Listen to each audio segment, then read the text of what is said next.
Chapter 8, The County Fair. Izuku doesn't remember the last time it rained this long in Ise. The skies cried for weeks, and its tears swept through the streets, flooded the drains, and beat down on the rooftops of the quaint pastel homes. Gray clouds blanketed the city, and the greenish-blue tint just refused to go away. The sunny afternoons, golden sunsets, and humid air that everyone in Ise was so used to disappeared for what seems like forever. The only semblance of what the beachside town normally looked like was at night on the few days where the rain would stop for a little bit. Izuku doesn't mind it too much. However, it was a bit of a hassle. First, everything was cancelled or postponed. The yearly county fair that everyone looked forward to was pushed back 3 or so weeks, considering that the fairgrounds were flooded. After-school activities held outdoors were cancelled altogether. Second, the melancholy weather did not add to the mood within his house. The afternoon following Izuku and his mother's fight, once school let out for the day, was the first time he'll see his mother since the fiasco of the night before, and Izuku had felt the negative energy and tension before he even stepped foot into the house.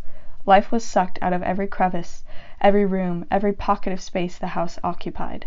From the walls of the house to the colorful decor neatly placed here and there, it felt gray against the awful lighting that the rainy days provided. And coupled with the depressing mood inside of the Midoriya household, Izuku could barely stand to be here. Inko didn't talk to him. Food was prepared on their table, their glasses were filled, their plates made, and so they eat dinner quietly at the table across from one another. There was only 2 feet of table between them, but it felt like 2 oceans. Izuku couldn't tell what his mother was thinking, and he couldn't even read it in her large and expressive eyes that he inherited. Inko had rings under her eyes, a somber but rather blank expression on her face, and bodily movements that seemed to be exhausted. Izuku felt horrible. He felt so bad, because he knew that he was the cause of it. He knew that he was the reasoning for his mother's tears, lack of sleep, lack of energy, lack of life. And he was tempted to apologize, just so that the air between them is somewhat normal again. He wanted so badly to automatically do what he's been habituated and taught to do his entire life and apologize just so that there is no negative feelings in the room. But then, he thought, then what? If he apologizes and gives in once more to her, then what? The cycle will only repeat. The arguments, the discontent, the tension, the horrible sentiments will only happen again and again and again. And then, he also thought to all that Katsuki had said to him in that one argument. It wasn't a bad thing to be happy, to be forgiving, or sentimental. In fact, those were great traits. What was a bad thing was when he has to force those feelings, when he didn't want to. What was a bad thing was when he doesn't have the healthy amounts of anger and sadness when it is necessary for his own justice. And to give in and apologize to his mother when he had done nothing wrong would be doing an injustice to himself. He needed to stand his ground and advocate for himself, and so, although it was painful, although he loved conversation with his mother, although he wanted nothing more than to be happy together again, Izuku sat through the quiet dinner. Because it was not his responsibility to repair a broken house when he was not the one who broke it. Because he wanted to prove to himself, not for Katsuki, not for the world, not for anyone else, that he can put his feelings first, for once, and not accept anything less. And so, Izuku sat there and bore the awkward silence, and afterward went up into his room without another word. This goes on for weeks, painful weeks, and in those weeks, Izuku has left the house whenever he wanted, right through the front door. No more sneaking around the corner, no more asking for permission with a heavy heart, and hours of self-preparation. In the rumble aftermath of the chaos within his house, Izuku took the opportunity to turn a new leaf. He just left. And he'll spend his time after school or so at Katsuki's house, or wherever that they may be, in a creek or on some cliff, in rice paddies just running around, laying back on the side couch of Katsuki's room, listening to the tapping of the rain against the window, wasting an afternoon away, was becoming one of Izuku's preferred activities. They never put on the lights, preferring the ambience of the dark rain clouds casting a greenish tint in the room, and when the sun actually goes down, the 2 boys are often left in a ghostly darkness, in which their eyes have to have adjusted long ago, and the pale yellow street lamps from the outside shine in, casting rain shadows on Katsuki's bedroom, was more than enough to see the outlines of everything. They didn't really need to do much. Just sitting there in each other's presence was enough. They matched paces with the rainfall. When it was loud and thundering, their conversations were more boisterous and hectic, filled with hectic laughter and energy. When the rain was gentle and light, their conversations were slower and softer in tone, and when it would stop for a couple minutes here and there, they'd simply sit in the quiet, enveloped in the homey atmosphere. In those few minutes, Izuku would glance over at Katsuki, and the blonde would just stare up at the ceiling, arms on the side of the couch as he leans into the seat. The brunette takes this moment to very quietly and subtly lay back until his head is on Katsuki's lap and his feet are resting against the ends of the couch. In those quiet minutes, Katsuki, if he opposes the action, does not say anything. He just looks down at his lap, where a doe-eyed boy now lays, and goes back to looking at the ceiling. The second time Izuku did it, he played with the fabrics of Katsuki's shorts, just to have something to do with his hands, while his mind drifts off into some superhero fantasy. The third time Izuku did it, he softly traces his fingers along the veins of Katsuki's roughened hands, which was resting near his head. Oh, how he wanted to lace their fingers together. The fourth time Izuku did it, Katsuki, without saying a word, nonchalantly brushed his hand through Izuku's green hair. Katsuki had ruffled his hair before, or even tucked a piece behind his ear, but never has the blonde just ran his fingers through it like this. The short male, startled by the initiation of a touch he wanted so badly, had to catch himself and force his brain to calm down so that he doesn't move and ruin the moment. And so instead, Izuku pretends that it didn't affect or surprise him, the way Katsuki's usually rough fingers softly glided through his hair and twirled pieces here and there. "Your hair isn't as tangled as I thought it would be, nerd." Even Katsuki's tone was softer than usual. Izuku smiles gently. "It just looks like it would be, right? I've tried taming it 1,000,000 times, but pieces just kind of go everywhere, no matter what I do." Katsuki lifts the corner of his lips as he twirls a piece of green hair. "Yeah?" Izuku giggles. "Yeah, but I've tried to no avail. I think it makes me look a little ugly and childish, you know what I mean?" Katsuki tells him then after a moment. "No." "No to what?" Izuku asks, tapping his fingers on the blonde's knee. "No, as in," Katsuki says. "I don't know what you mean." At this, the brunette turns his head slightly to look up at Katsuki with slightly wide eyes, and his face turns slightly red.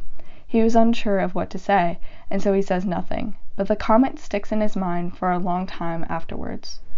The conversation they had that one night in the school parking lot after it had rained never left Izuku's mind, and the boy could tell that his words had affected Katsuki as well. These weren't small issues, or such that went away overnight. Things like what they were asking each other required time, patience, and tender care. Izuku had asked Katsuki to be more in tune with his positivity, while the blonde had asked Izuku to be more in tune with his negativity. But it wasn't as if one conversation can morph someone into a different person overnight. Years of build-up and habits will linger in a person's bones for a long time before they can shake it out. And yet, in the small ways, Izuku could see that Katsuki was trying, even if it wasn't always perfect, even if Katsuki wasn't fully aware he was trying.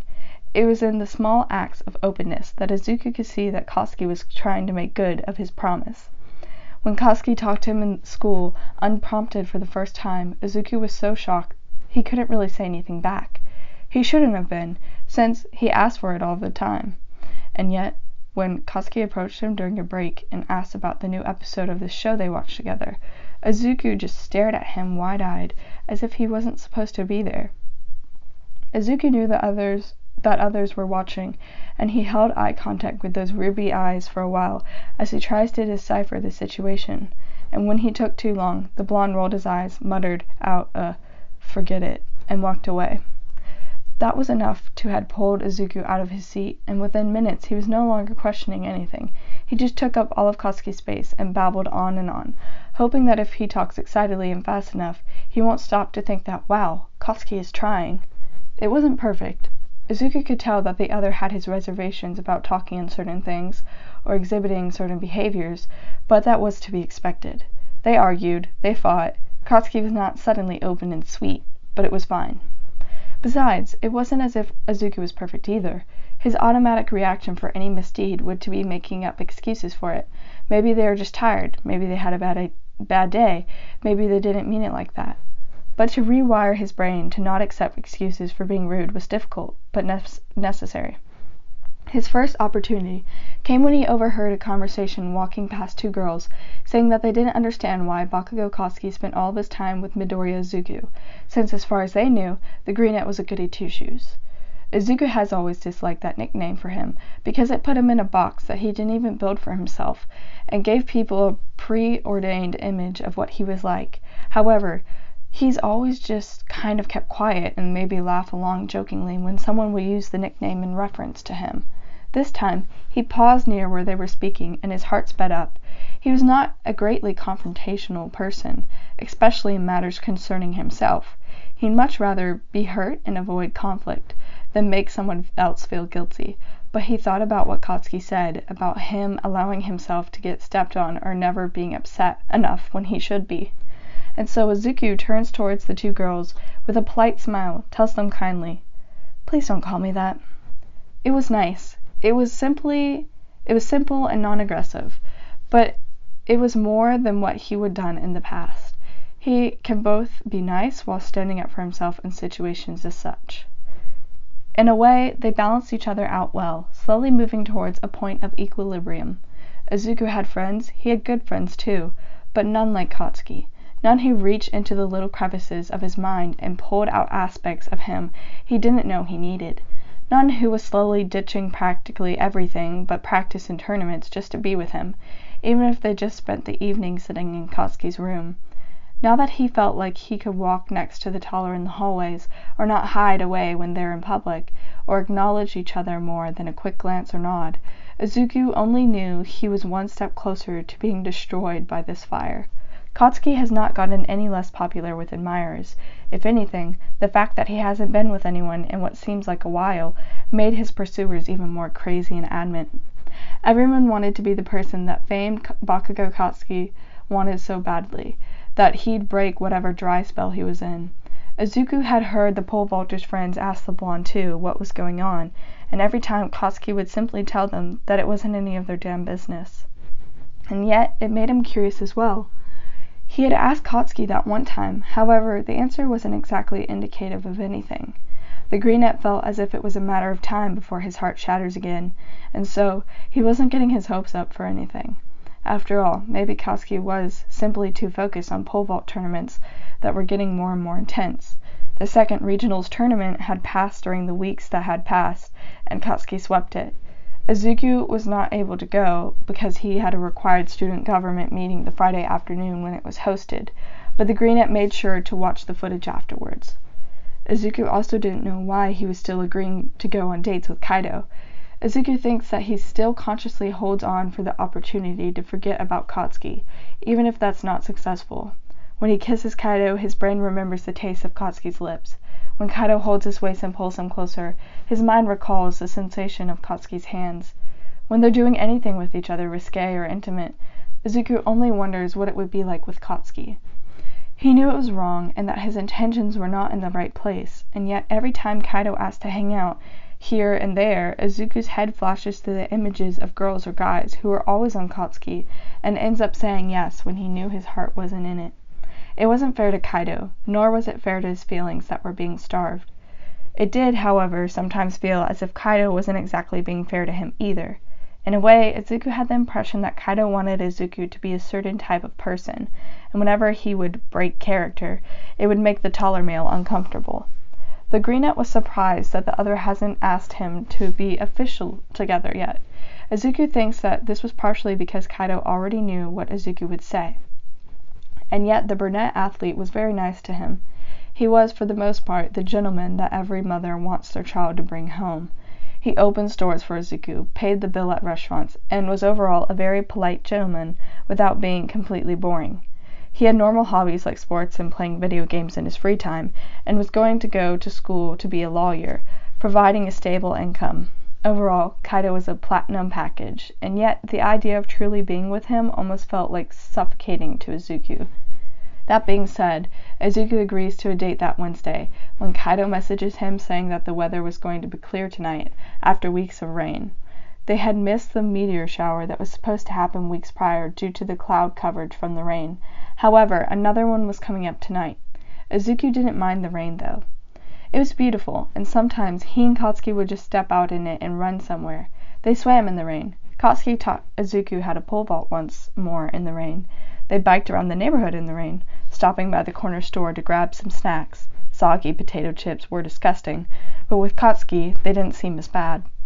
But Izuku guesses it's what happens when you're falling in love. Everything is just a bit more beautiful. Kaido had told him that the dress code was casual, which was unusual, since the athlete liked taking Izuku to nice restaurants or just nice places in general, where he had to dress up a little. So, when Kaido texted Izuku saying that he should dress casual, Izuku raised an eyebrow. Were they actually going to do something a little less formal this time? Izuku asked the other where they're headed, and Kaido simply replied, "A drive-in dinner." Now, Izuku was even more suspicious. A drive-in dinner was definitely not Kaido's vibe. Drive-in diners were all types of cars just pulled up to booths, order greasy, messy, but delicious food, and eat it in their cars parked in the cool little place. It was absolutely not Kaido-san's vibe, who preferred the elegance of sit-down restaurants with white tables and water served in wine glasses. However, Izuku wasn't complaining. The idea was nice. When Kaido pulls up to his house, Izuku walks out of the house, still not accustomed to telling his mother anything as he leaves, and the brunette is dressed in a workout tank and a pair of joggers, and their conversation on the way to the drive-in dinner was pretty normal, and the other asked about his week, and Izuku asked him back. They talked about Vault for a moment, and Izuku looked out into the sky. It was quickly getting dark, which was the best time to go to a drive-in dinner anyways. When they enter the vicinity of the drive-in dinner, Izuku takes in the sight. The night sky seemed even darker when juxtaposed with the neon signs of the place. The cute little building was small, with a neon sign that read Ben's Burgers and Shakes, and the glass panels where people see all the workers preparing the orders. And on either side of the tiny buildings were little booths for cars to pull in, right next to a screen displaying the extensive menu of fast food and endless milkshake options. All of the booths that the cars were pulled into were connected by an awning rimmed with pink neon lights, which created a gorgeous glow in the place. The middle section was grass and some cement tables and chairs, in case people wanted to eat on the actual tables instead of inside their cars, but barely anyone was there. "The mushroom Swiss burger here is really good," Kaido mentions to him, "and the garlic butter fries." Izuku takes this into consideration. "Oh, really?" "Yeah," Kaido laughs, "but I'm not going to order anything that'll make my breath smell when I'm kissing you." Izuku flushes. Kaido then turns to him with a slight smile. "Should I not say something so explicit?" Izuku shakes his head. "No, it's fine," he grins. "So what are you going to get then?" Kaido then presses the button to order. A voice comes on, asking if they're ready, and Kaido calls out, "Yeah, can I order a regular fries and a butter pecan milkshake? Midoriya, do you know what you want?" Izuku blinked. "Oh, you barely gave me any time," he laughed. "But I'll get some fries too and a cherry Garcia milkshake. Medium, please." Kaido repeated the order and then rolled his window back up, sitting back in his seat. The athlete leans his seat back and stares out at the windshield, taking in the nice ambience with a sigh. Izuku sits in the passenger seat with his knees pulled up to his chest and watches the date. "So," Izuku asks, trying to make conversation, "is there any particular reason why you wanted to go here today? It's not really our usual vibe." He laughs. "No reason," Kaido said, looking over at Izuku. "Why? Do you not like it?" "Oh no, I really like this." Izuku doesn't mention that he prefers it to the expensive restaurants. "It's cozy." Kaido nods. "That's nice then." Izuku nods as well, unsure of what to say now. "Have you ever been here before?" "A couple of times," Kaido replies. "Usually because my sister drags me." "Oh, I didn't know you had a sister," Izuku mentions. "Is she older? Younger?" "Older," Kaido tells him. "She's nice. Her name is Yuki. She works in Kyoto and comes home every couple of months to visit. You should meet her. You're staying here for college, right?" Izuku was about to open his mouth to speak when Kaido nodded to himself and continues. "That'll be nice," the boy makes commentary. "I can take the train back from the city every weekend to see you, and it'll be easy." Izuku's lips parted as he realized that he hadn't even been thinking that far with Kaido, and now that he was, didn't like the idea that the others assumed that he'd just be in Issei waiting for Kaido to come home and take him somewhere. Izuku looked down at his hands, feeling odd about his next statement. Actually thinking about going to Wasada. Kaido looked over at him and raised both brows. Wasada? Izuku nods. Yeah, I've been thinking about it a lot. Wasada's kind of far, Kaido announces his observation. Why don't you want to stay in Issei? I could come visit you on the weekends. Because, Izuku frowns, I really like the career opportunities there for what I want to go into. Kaido nods to himself. Are you sure it's not because Bakugo is going to school in Tokyo? What? Izuku felt like this conversation was going in the wrong direction. Why would it be? I don't know. Kaido moves his head from side to side. Maybe because you seem to want to be near him all the time.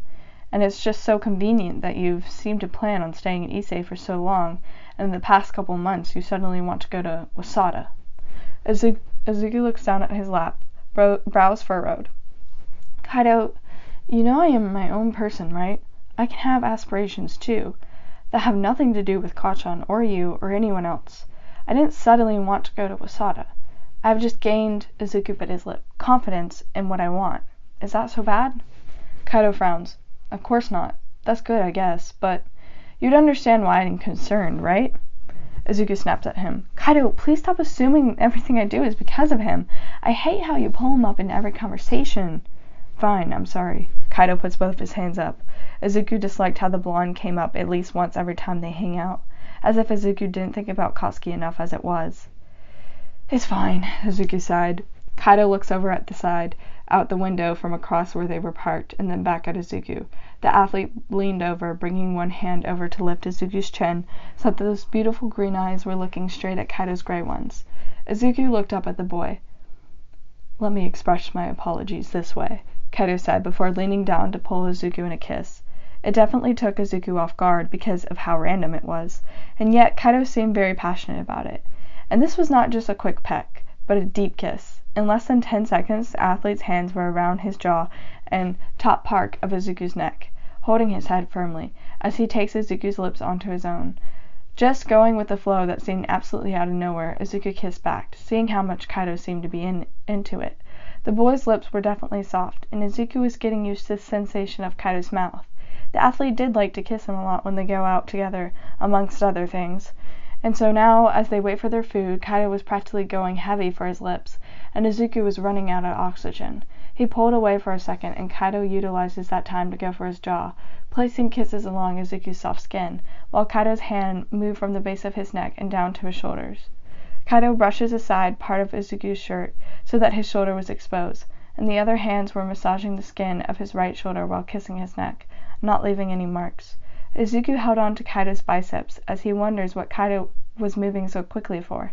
This was unusually fast even for them. Right when he was about to ask, the brunette came up and locked lips with Izuku once more, biting down on the brunette's bottom lip so that it would swell up, and Izuku whimpered out of slight pain that was more enjoyable when Katsuki did it. Immediately, once he whimpered, Kaido pushed his tongue down Izuku's throat, which was surprising the other, but in the moment of heat and confusion, Izuku just went with it. Meanwhile, Kaido's hands were pushing down on Izuku's shirt, trying to reveal more skin.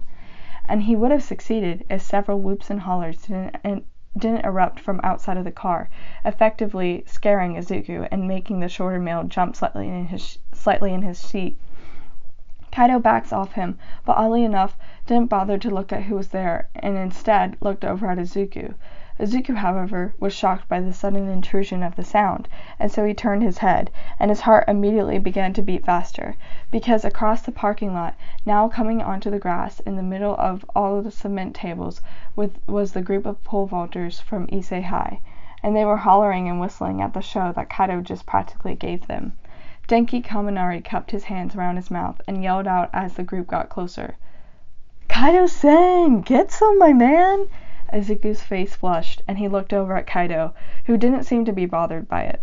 The boy in question rolls down the windows as some people approached, but Izuku was a bit overwhelmed and confused. First of all, what was everyone doing here? Second of all, he literally just had Kaido's hands all over him and his mouth thoroughly explored as a group of pole vaulters are pulling up. Thirdly, fucking hell, Bakugo Katsuki was with them.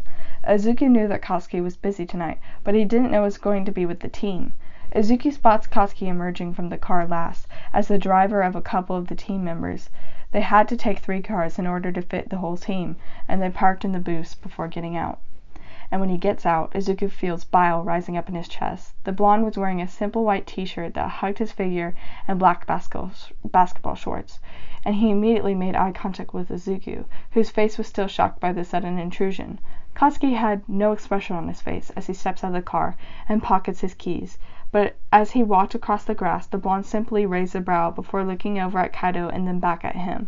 Izuku finds the will to look away from that piercing stare, and his brain travels back to the night in the guest bedroom when the taller had expressed obvious jealousy regarding Kaido. That knowledge made Izuku feel both smug and hopeful. "Hey, Midoriya!" Kirishima waved to him and then nodded towards Kaido through the window when the group arrived.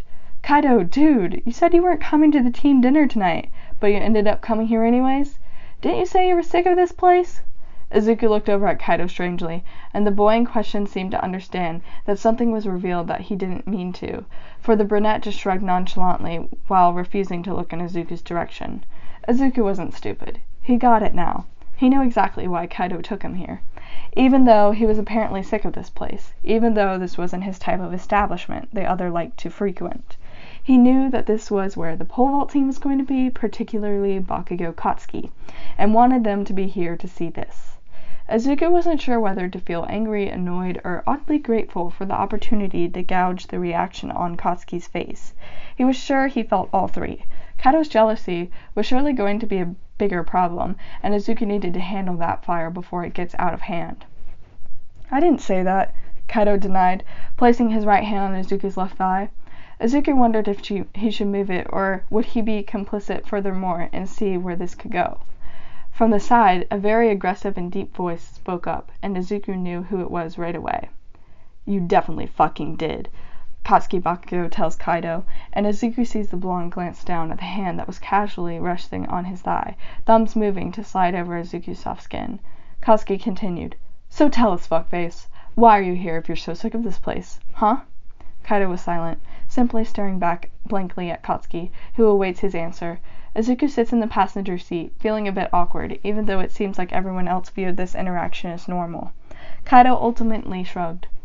"I thought Midoriya might like it. Now move, Bakugo. You're in the way of the waiter. He's going to get us our food soon," Kaido tells him. Izuku's eyes widened at the tone. Katsuki's brows raised and then turned to the group of vaulters. "Did you hear him, guys? We're in the fucking way. Let's move on so that Mr. Gentleman over here doesn't throw a pissy fit." "Aw, come on, Bakugo," Kirishima attempted to put an arm around Katsuki's shoulder. "Don't be like that. Let's go order." Katsuki snorts. "I ain't hungry." Kaido, not okay with losing the last word, sticks his head out the window and calls out, "Why, did something make you lose your appetite? You should order something sweet. That's what I'm getting." Kaido knew exactly what he was implying, and Katsuki paused in his steps. Izuku's eyes widened at the odd implication, and he was about to tell Kaido to be quiet. But Katsuki turned around, expression extremely annoyed, before glancing over at Izuku and back at Kaido. "You want me to give you some fucking advice? How fucking kind. I'll give you some back," and then nodded his head in Izuku's direction. "Next time, fuckface, try not to attack his fucking throat like a dog. Have some class. Maybe then you might actually be making him feel good." Kaido was quiet, but Izuku knew he was embarrassed. "Kachan," Izuku said, "what is wrong with you?" "Nothing." Katsuki shrugs lazily. "Just looking out for you, Deku. You want to have a good time, don't you?" Izuku didn't like the way Katsuki was speaking, giving Kaido advice as if he didn't care, even if there was venom in his tone. There was clearly anger in the blonde's voice, laced with annoyance. Right then, a waiter came out with their order, and Katsuki nonchalantly walked away with his hands in his pockets towards where all the vaulters were, all ordering or sitting on top of the hoods of their cars, hanging out and laughing. Izuku took his order of fries and milkshakes, and Kaido did the same. It was quiet in the car for a moment, as Izuku tries to process everything and figure out what he wanted to say next. He knew Kaido was waiting for him to say anything, and Izuku reveled in the fact that Kaido was nervous next to him. "So this is why we're here," Izuku finally says, eating a fry and sipping out of his shake. His tone was casual, and he thinks that almost scared Kaido more. Kaido took a sip from his drink as well and looked over at Izuku. Midoriya, It was a nice show you put on. Izuku smiled at him sarcastically with his eyes. That was for Kacchan to see, right? You knew he was coming. Kaido leaned his head back, closed his eyes, and sighed. I didn't. Oh, you didn't. Izuku almost felt angry that Kaido was trying to lie. Then let's go hang out with them. You're supposed to be with them here tonight anyways, right? We might as well join. Kaido looked opposed to the idea. Why? We're on a date. Let's just stay here so you can prove something in front of Kacchan again. Izuku looks at him funny before opening the car door. No, thank you. Let's go, Kaido. Shit, Kaido muttered under his breath and pulled Izuku's wrist. Are you mad at me? Izuku didn't even know how to answer that. He knew he was upset, except finding a healthy way to express that and embrace it was a new concept for him. And so he was halfway through climbing out of the car and just looked back at Kaido, whose eyes were swimming with apology and fear. And Izuku knew that progress can only happen so fast. He was accustomed to giving people infinite chances, and so it wouldn't be too bad if he limited it to one more, right? One more, and none after this. Izuku finds the words, a little upset, yeah, but just give me a couple of days after tonight, okay? I need you to stop thinking that we're already together, and you have the right to do things like that. He was afraid of coming off as too aggressive, so he tacks on a, do you kinda understand why? Kaido looks at him, as if he wanted Izuku to be much easier about it and just let him slide now, and then he finally nods. Yeah. Good. Izuku smiles at him softly, then nods. Come on, let's hang out with them. Given the ultimatum, Kaido comes and complies and gets out of the car, following Izuku, until they were in the grassy area where the pole vaulters had ditched their cars and were hanging out with their food tickets in hand, waiting for someone to bring their orders outside. Koski sat on top of the table rather than in a seat, as he would, and his friends were just all around having fun. Kaido joined the group sheepishly, and Izuku just sat down and entered the conversation. Kaido and Koski did not talk for the remainder of whatever time they spent there. And Izuku and Koski didn't talk much either, but the Greenette will consider that a good thing, because it meant that maybe Kaido won't have as much shit to base his hypothesis on. The group of pole vaulters were fun, and Izuku knew them pretty well, considering he watches the sport and their practices pretty closely. And they liked him a lot too. It was rarely ever a bad time when they all hung out as a group, since Izuku considers most of them his friends, aside from one or two that he hasn't really talked to. Koski made the comments here and there throughout their conversation, but overall just seemed to sit back and mouth the lyrics of the music playing from the outdoor speakers of the drive-in diner, nodding his head along. It was Keep Me Hanging On by Kim Wilde, and Izuku finds himself singing the lyrics as well, catching Koski's attention. He always gravitated towards the blonde no matter where he went. You know this one? Koski asked him. Izuku nods, smiling. Yeah, Kim Wilde, right? That one British lady? Koski nods. Ain't it funny how so many of the classic American hits are sung by British bands or singers? Izuku thinks about it. Wham! Kim Wilde, Queen, Paul McCartney. Yeah, you're right. Of course I am. Koski leans back on his arms. I'm always fucking right. Izuku rolls his eyes playfully. But it's still mostly American artists. Yeah, whatever. Koski leans forward again to flick Izuku on the forehead. Anyways, you ditching your date? Koski gestures over to Kaido, who is in conversation with another teammate. Yes, help me run away, Izuku jokingly says, laughing. The blonde shrugs his shoulders. Just say the word and I'll whisk you out of here. Izuku leaned on his elbows while sitting on the bench of the cement table and sipped his milkshake while grinning. You're a bad captain. Am I? Koski raised his brow with a sly grin. Tell me more, Deku. How so? You're gonna abandon your teammates and take me somewhere? Izuku sips some more, while smiling up at the blonde. Koski looks down at him, watching his movement, and chuckles. I guess that'd be irresponsible of me, wouldn't it?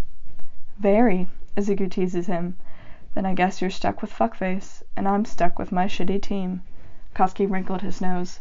The ambience, if Izuku deletes that uncomfortable sequence of the night earlier out of his mind, was nice at the current moment. There was a light pink glow washing over the grass from the awning lined with pink neon lights.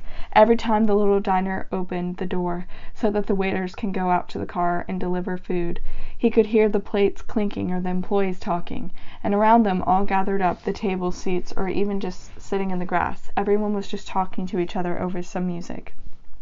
At some point, Kaido came to talk to him again, and Katsuki had rolled his eyes but ultimately just walked off to talk to some other people. By the time Kaido came to get him once more, Izuku was a little more cooled off, and they had a conversation that was mostly normal.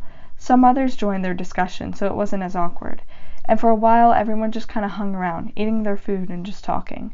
Ultimately, when the drive-in diner was closing, someone had suggested they just leave their cars there for a little bit and go on a stroll to walk off the food. Just following the feel of the crowd, everyone had agreed and got up from their spots after throwing away their trash, and the whole group just went on a stroll. There wasn't much in the area since the drive-in diner was a bit out of the way, so they ended up just walking along the gravel roads of Ise. Just a big group of people in what felt like the middle of the night. The amber street lamps lit up the street as if they looked up and they could see the swarm of bugs that were attracted to the light. The crickets were drowned out by laughter as the group of friends just enjoyed each other's company. Kaido made sure to walk side by side with Izuku, and so they just walked for a little while until they saw some buildings here and there. It was all quiet like the rest of Ise at night. All, if not most, of the buildings in Ise just looked a little abandoned at night. There were no cars parked or any sign of life, and everything was casted in that same amber-colored glow from the street lamps. It felt like a toy city, if Izuku were being honest, and so they just walked past the buildings and talked all kinds of stupid shit. Ultimately, Katsuki stopped in front of the thin structure and looked up. Its appearance was like a bell tower, made completely out of wood and iron. The tower was extremely thin and cylindrical in shape. The wood looked like it was worn down, and the door was locked. At the top was a bell that looked cracked and stopped ringing a long time ago. It looked utterly creepy at night, all abandoned like this. "That's the old bell tower, right?" Sarah asked, tilting his head up to look at the place. "My dad said it's not really in use anymore, but when he was young, he and his friends would sneak in and climb all the way to the top." Katsuki turned his head and raised a brow at Sarah. "Did he now?" "Oh no, don't get any ideas, Bakugo." Sarah shook his head with a grin. "I know how you are." "Then you'll know that I ain't fucking going to listen to you." Katsuki grinned and turned to the group. "Anyone got a bobby pin?" Izuku watched from the sides, and Mina took out one out of her hair and tossed it over to Katsuki. "I got one, but I'm not going in with you." "Fine by me," Katsuki shrugged, as he begins working on the lock that was outside. "Anyone coming in?" The group looked a little uneasy. It was definitely dark and probably creepy in the tower. It would be hard to see, plus, who knew the condition of the stairs? Besides, the area was a little haunting, considering that not a soul was in sight and every store or window was pitch black, but the outside was lit up in an eerie yellow light from the street lamps. Izuku knew his answer immediately, but didn't want to seem too eager, so he waited to see if anyone else was going to tag along. When it seemed as if no one else was up for it, Izuku just kind of laughed slightly. "You already know I will." Katsuki at this looks up at him with a grin and says, "Attaboy." From beside him, Kaido jumps in. "I'm not sure if it's a good idea." "You think so?" Katsuki asked his teammate, although his tone didn't actually sound like he gave a shit. "I was talking to Midoriya," Kaido tells Katsuki, then turns towards Izuku. "It could be dangerous. The steps might not be stable, and who knows what's in there." Izuku was about to protest when Katsuki piped up, still working on opening the lock. "Answer me this, fuckface," Katsuki says. "You think I can manage?" "Huh?" Kaido looked annoyed at the interruption. "You think I can handle going up there? Be honest," Katsuki asked, picking at the wooden door. Kaido sighed irritatedly. "Yes, you can, but—" "Then think the same about Deku, you shithead." Katsuki tells him straight up. "Did you not fucking see him at the kickoff? The shitty nerd could beat your ass any second he wanted to. What makes you think you have the right to try and protect him?" "Don't treat him like a child," Katsuki firmly says, then clicks the lock open. And then the blonde looks over at Izuku. "But you don't need me to speak for you, right, shit nerd? Tell him yourself." He nodded towards Kaido, annoyed. Izuku felt a swell of pride at Katsuki's acknowledgement of his capability, and it sometimes felt as if Katsuki was the only person in the world that realized he was capable and didn't treat him as if he couldn't handle himself. He's had enough of that at home. Nodding, wanting to be more kind simply because that was who he was, Izuku turned towards Kaido and nodded nicely. "Kaido, thank you for your concern, really, but I'll be fine." Kaido looked hesitant, even though he really had no say in the matter. He wasn't Izuku's boyfriend, and even if he was, he still had no say in Izuku's personal decisions. But ultimately, the boy knew his place and just let the matter drop. "Alright, stay safe." Then Kaido asked the group, who was off in their conversation anyways, "Is everyone heading back then?" "Yeah, it's getting kinda late anyways," Kirishima responded, and the general group started walking slowly back. Meanwhile, Katsuki stood in the doorway, holding the wooden door open in the pitch black behind him, and Izuku was walking towards the blonde when Kaido stopped and pulled him back. Reaching down, Kaido gave Izuku a short but deep kiss, before pulling away, nodding towards Bakudeku.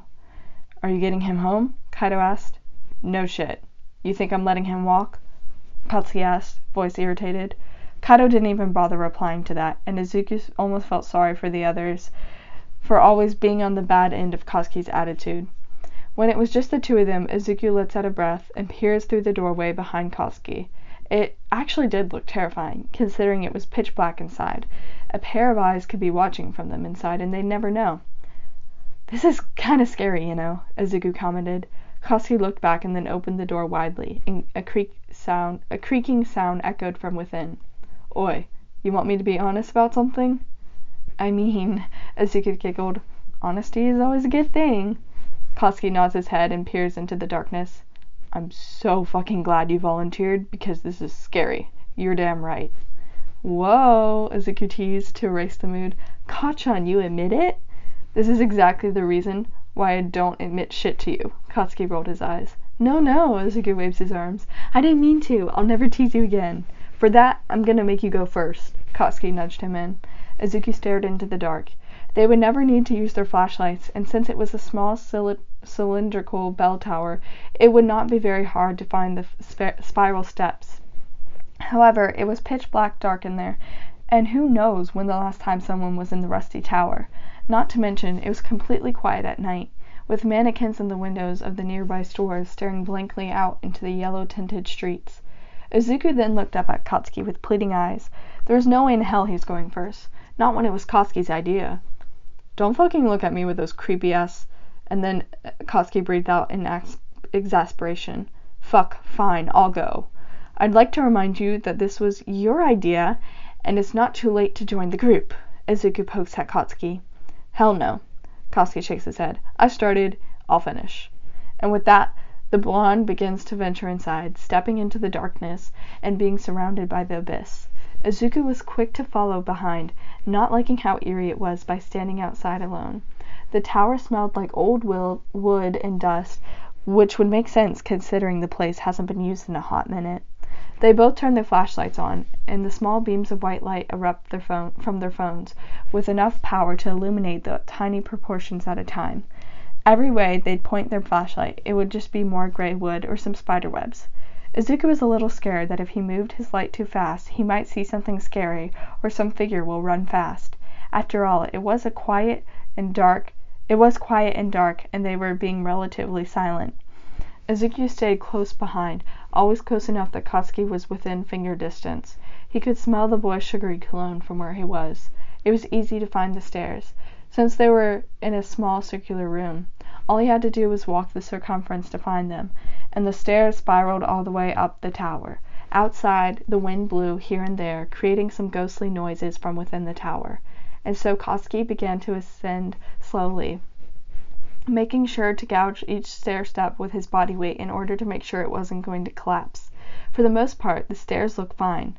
There didn't seem to be a lot of wood rottage, so the floorboards were intact. The only problem was that sometimes the steps were uneven, and it would suddenly get higher or lower than the step before. "Watch your step. This one's uneven," Katsuki began, but he wasn't able to finish his sentence before Izuku's breath hitched as he slightly loses balance. Focused on staying close, Izuku had barely been paying attention to the commentary, and in a moment of panic, lost but then regained his balance moments later. His heart beat faster as he gripped onto the side railing and felt secure enough. One fall backward and he would definitely break a couple things coming down.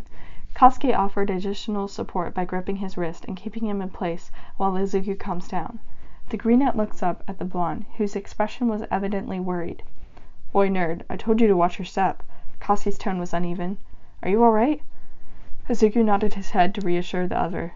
"I'm okay. I just lost my balance for a second. Don't worry about me, Kachan." Koski just looked at him, the residual flashlight beams showing a slight humored yet incredulous expression before the athlete just goes, "Get in front of me." And Koski steps back in order to allow Izuku forward, and he repeats, "The steps are sturdy enough, so get in front of me. If you slip again, I'll be able to catch you since I'm bigger." Koski's hands were on the small of his back then, guiding him forward, and Izuku felt pushed along, so he went up the stairs slightly in front of Koski, but looked back on the taller. Even though Izuku was on higher steps, Koski from very close behind was still taller than him, and so when Izuku turned his head, he was looking straight up at the athlete, with Koski's hands moving from his back to around his waist to stabilize him. "And what if you fall, Kacchan?" Izuku asked, blinking up at the handsome male. Koski was so close that Izuku could practically smell the nice strawberry mint from the other's lips, and he said in a low voice, "I won't. Start walking." Izuku still kept asking questions. "Are you gonna be," his breath quickened, "this close the entire time?" "Why? You want me to back off?" Koski then bent down a little bit to whisper with a growl in Izuku's ear. "You didn't seem to have a problem being real fucking close with fuckface earlier." "That's," Izuku felt hot from his core. "That's different." "Oh, is it?" Koski chuckled. And once again his arms reached out and held Izuku's waist from behind, and more quickly than not Izuku was pressed into the side of the wall, and the greenette let out a confused yelp. They were on thin sets of stairs, who knows how high up, with no banister, and Koski had pushed Izuku front side against the wall and pressed up real close from behind, hands tightly gripping the boy's waist and his lips near Izuku's ear. "Kacchan!" Izuku feels the heat in his core getting strong as he tries to figure out what was going on. It was so incredibly clear how sexual their positioning was. "I want to know." Koski's hand slipped under his t-shirt, massaging his thumbs into Izuku's bare skin, while the athlete's lips buried itself in Izuku's soft hair. "How it's different. Tell me, Deku, is it because you're just that into him?" Izuku continues to be pressed up against the wall, body heat on body heat, and he breathes heavily, shaking his head. That's not it." "No?" Koski sounded satisfied. "I guess that's good enough for me, then," the blonde says before letting him go. Izuku turns around right away until his front was facing Koski's front, and Izuku looks up to hold the other's eye contact. They were always like this, and Izuku was going absolutely insane. Koski cannot just touch him like that and then let him go as if it was nothing. Their game of push and pull was torture. "You're really weird, you know that, Kacchan?" Izuku finally said, before shaking his head and continuing their trudge forward. He turned his face away so that he could blush in peace. His body reacted so well to Koski, it was almost embarrassing. If the blonde told him to go on all fours right then and there and spread his legs so that Koski could fuck him on the staircase, he probably would have given in. From behind, Koski chuckled but followed closely. "You just followed me into this haunted-looking bell tower, and you think I'm the only weird one?" Izuku grinned from a short distance ahead. "That's fair." They reached the top about 5 minutes later, considering that the bell tower was just spiral incline the entire way up. The little passageway up into the bell part was dark and narrow, but they emerged. The two of them were greeted with fresh air that didn't smell like old wood and books, and a haunting view. The bell looked cracked and like it hadn't been used in forever, and the panoramic open views on all sides of the bell revealed some of the outlet strips and buildings of the side of Ise that is like a ghost town in the moment it hits 5 in the evening. Suddenly the bouquets, restaurants, and every other shop locks its doors for the night, and there isn't a single person in sight. The street lamps made all the buildings the same color, and it had the same vibe that the dolls from the storefront will begin walking out onto the lonely road and stare up at them, or maybe the trees will become alive and saunter onto the road. They were high up, but it still felt like someone would appear from behind them on the bell tower any second now. Izuku stays close to Koski, who climbs onto the ledge and sits there. His legs were dangling off the bell tower, and he leans his back against the side of the open arch. Izuku follows and does the same, sitting down right next to the blonde. He stares out onto the sight below him. "Kacchan, do you believe in ghost stories?" Izuku asked, staring intently at the mannequin through the window, as if he expected it to move. "Nah," the athlete replied. But I heard a boy died back here in the 50s from a horse accident. If you call out his name, he'll appear or some shit. A horse accident? Izuku laughs. That's kinda random. Oh, you think it's funny? Katsuki grins. Should I call out his name? Izuku shakes his head. No, don't do it. Katsuki cups his hands around his mouth and shouts into the open air below them. Jack! Jack! Come out and play, Jack! Jack, we're here to stay! Izuku is trying to remove his hands from his mouth the entire time, as Katsuki continues to shake him off. Kachan, that's so creepy. Katsuki laughed as Izuku slightly slapped him on the arm. Keep an eye out, Deku. You might see him. Izuku sits back in his seat and sticks out his tongue. I'd rather watch a meteor shower. Oh shit, Katsuki remembers. That's tonight, right? When are the peaking view hours? It should be soon, and last until morning. Izuku stares up at the clear sky. It was a beautiful night to go watch, especially considering Ise had practically no light pollution, and so they wait. In the meantime, the two boys swing their feet over the bell tower. To be honest, anyone passing through the area would probably be terrified of the two random boys who were sitting atop of the old bell tower ominously like that, and then they would be of anything else. Izuku and Katsuki made a deal that if any car passed, they will go still and stare at the car the entire time it's passing by, just to scare the shit out of them. Oh, Izuku just remembered at some point in the night. I just remembered, I haven't been able to find my Eraserhead sweatpants, which sucks, because I really love those. Izuku pouted. Katsuki rolled his eyes. They're in my laundry, idiot. Here, from now on, if something goes missing, just fucking assume you left it at my place. Izuku's eyes widen. Wait, it is? Really? I'm sorry. It's fine. Katsuki shrugged. But for real, just move into my goddamn guest bedroom if you're gonna come over and leave shit everywhere all the time. Don't tempt me. Izuku laughs a little sadly. Katsuki, for being emotionally deaf as he can be, picks up the fluctuation in Izuku's voice and asks, Is shit at home still not good, nerd? Izuku purses his lips and looks down at his lap, suddenly feeling the conversation shift into a more somber territory. My mom hasn't talked to me in weeks.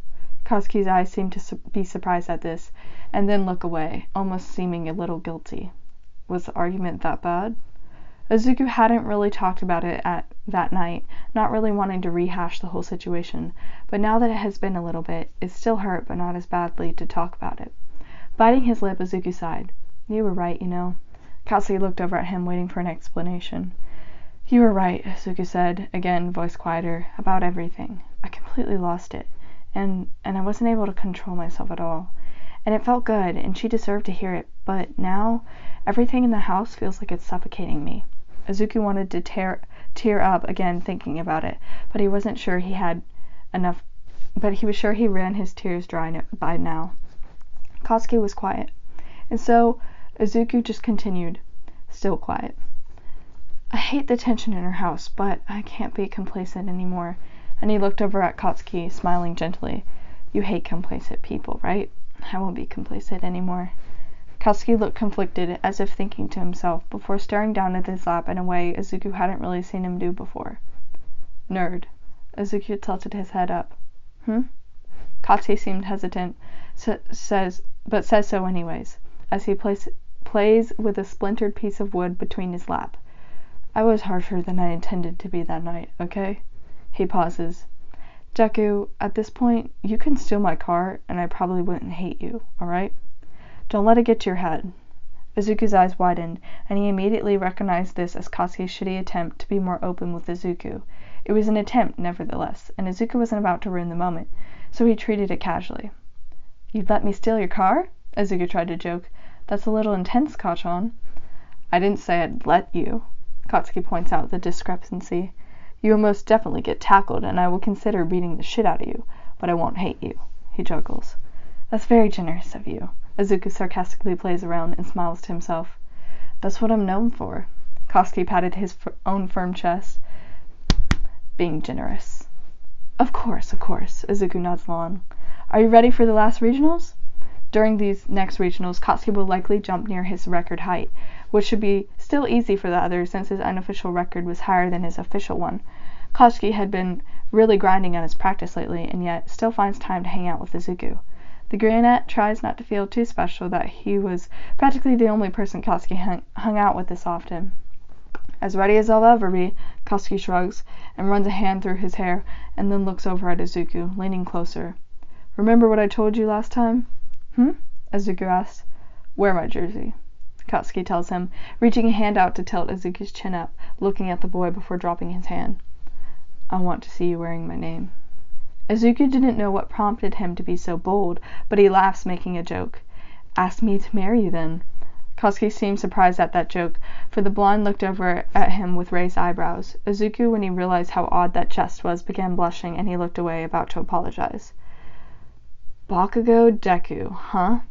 Katsuki ponders the name. I can't tell if that has a nice ring, or what. Izuku gaped at him. My name isn't Deku-Kachan, and who said I'll be taking your last name?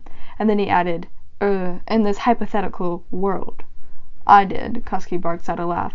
You're so unfair, Izuku nudged him, before looking up surprised. Oh! Katsuki turned over him to see that Izuku was staring elsewhere and followed suit. Izuku's eyes were pointed towards the sky, and they sparkled as he spots the first meteor. Excitedly, Izuku bounces in his seat and points up. Kachan! A meteor just passed. Did you see it? Katsuki reached out to grip his arm, stabilizing him. Oi, nerd, calm down. You're gonna fall off the tower. Izuku just laughs out loud. I'm sorry. I just never seen a meteor before. Katsuki tilts his head up to stare at the sky, and after another moment or so, a meteor passed. This time both of them saw it, and Izuku bursted out into laughter again, amazed by how beautiful it was. What beautiful laughter filled the air, and then the meteor started to increase in frequency. Izuku had a permanent smile lit up on his face. It was blinding, and Izuku felt happy. A lot of things were going on in his life that were difficult to navigate, but in moments like this, Izuku could trade all those stressors in for these hours of pure happiness. His eyes were glued to the sky, mesmerized. Make as many wishes as you can. There's a shit ton of meteors, Katsuki tells him. Fast cars, big house, successful career, for your mom to stop being a bitch. Wish for it all. Izuku giggles. If only it were that easy, huh? Katsuki chuckles. If only. Izuku continues to sit there for a while, eyes trained on the heavens, watching as streaks of light move across the cosmos, and it feels as if he reaches out he could grab one and keep it in his pocket to stare at later. He knew his grin stretched across his face, but he couldn't help it. It was so beautiful, and he was just incredibly happy. Izuku lets out a happy sigh before he feels as if he was being looked at. Looking over to the side, Izuku caught Katsuki's eye that looked at him oddly. The expression on Katsuki's face was strange, but Izuku kept the eye contact. Grinning curiously with his head tilted to the side, Izuku asks, Kachan, is something wrong? Katsuki breaks off his gaze and stares back up at the sky again. Izuku adds, pointing a finger, and before you say no, remember what you promised me. You need to tell me what you're feeling. Katsuki only slightly grins, but looked as if his head was plagued with his thoughts. Thoughts that Izuku had no access to. Not being able to know what Katsuki was thinking sometimes drove him insane. What's wrong? Katsuki thinks on it, before declaring, everything.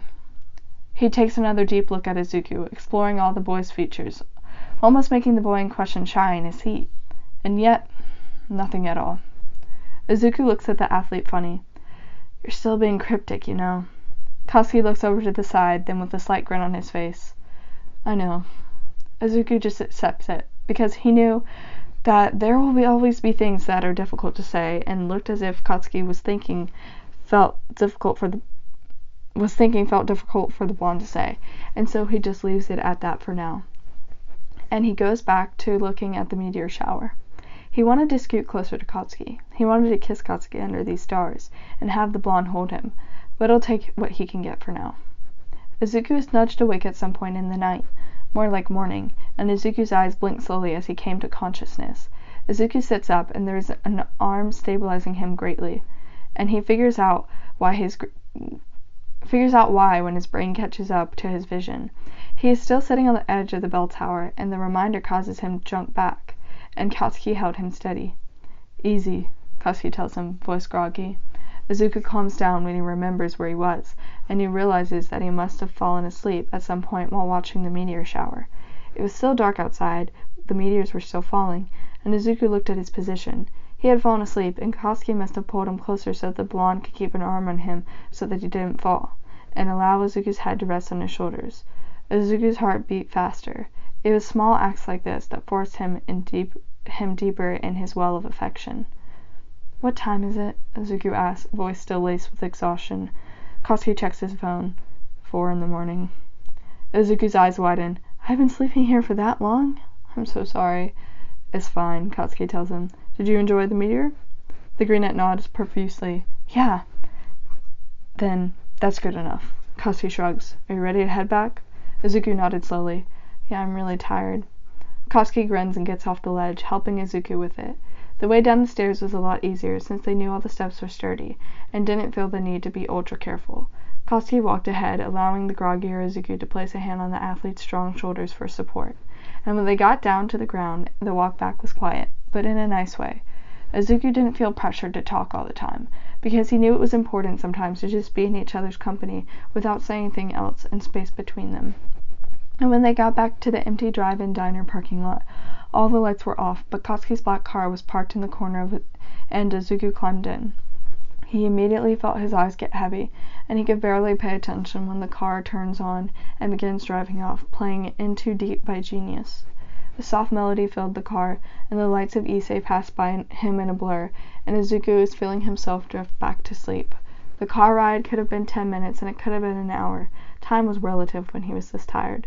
He pulls up on the familiar street of his house. Izuku was going in and out of sleep, but he heard when the door opened, and the greenette was about to get out of the car himself when he felt a body lean over and unbuckle his seatbelt. The car was still on, and the song was still playing. The interaction was entirely silent, but Izuku felt his arms under his legs and another on his back, and within seconds he was lifted out of the car and hoisted into Katsuki's arms. Groggily, Izuku giggled and nuzzled his face into the crook of Katsuki's neck. "Fucking nerd," Katsuki whispered under his breath. As they began moving, Katsuki kicked the door gently with the back of his foot. Izuku hummed. "Yes, Kachan?"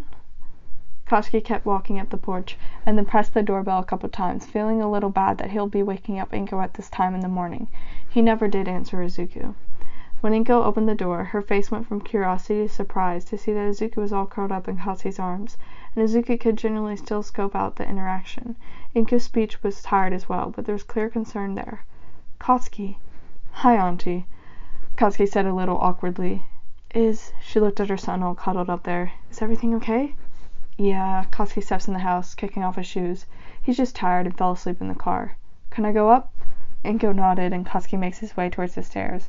From outside, his car was still playing the music, and Inko followed the blonde up the stairs. And when Katsuki gently kicks the door open with his knees, the athlete steps over some clothes strewn on the ground and heads towards the bed.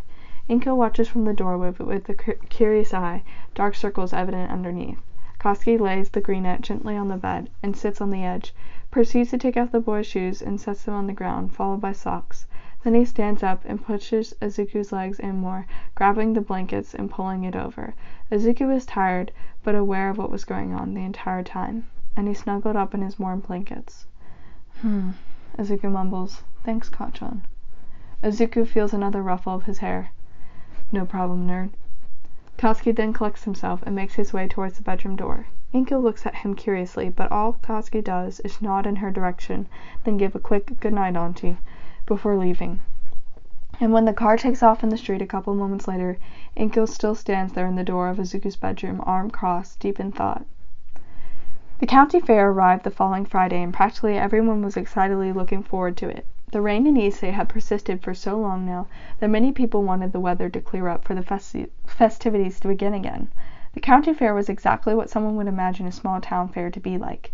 They had the whole ordeal there: Ferris wheels, fun rides, basic fair games, funnel cakes, and greasy food, and a lot of teens screaming. The fair had opened up at 3, but most of the older teens showed up later. Izuku had told Kaido that he would go with him, and so the athlete had shown up to his house around 5:30 p.m. with a bouquet of flowers that he didn't really know what to do with. However, it was really sweet, and so Izuku was touched by the gesture. They pulled up in the parking lot near where all his friends were meeting up, and Izuku spots both of their friend groups. Ochako, Shoto, and Ida were all there, along with the pole vault team and some others. It was really just a big group of seniors from Issei High, all kinds of waiting for each other to show up, even though they were all going to part ways anyways into smaller groups. Azuki spots Katsuki leaning against the hood of his car, talking to his friends and a group of girls that wanted to surround him. Azuki watched the interaction and found that although Katsuki replied to them, the blonde's eyes were on his phone, doing something else the entire time. When Kaido and Izuku exited the car, Katsuki looked up.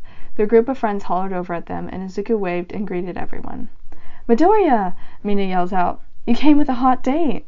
Kaido laughs. "No, I did." Katsuki rolls his eyes, and he looks back onto his phone. Mina looks at them curiously. "Are you two together now?" Kaido looks over at Izuku for an answer, and Izuku was quick to answer. Shaking his head, the brunette tells her, "No, it's not like that." He smiles. It was not the answer Kaido wanted to hear, he was sure, but he really couldn't think of an actual relationship with the brunette. At some point, Izuku needed to be more transparent with Kaido about this thought, but for now they were just friends who do stuff together attending the county fair. There wasn't much to say about it other than that. Izuku's response quieted the crowd's curiosity, and they went back to their conversation. The group waited a couple more minutes for other friends to arrive before actually heading to the fairgrounds. It was a pretty large and unusual day. It was just open grass, however. When the annual county fair comes along, the whole place transforms.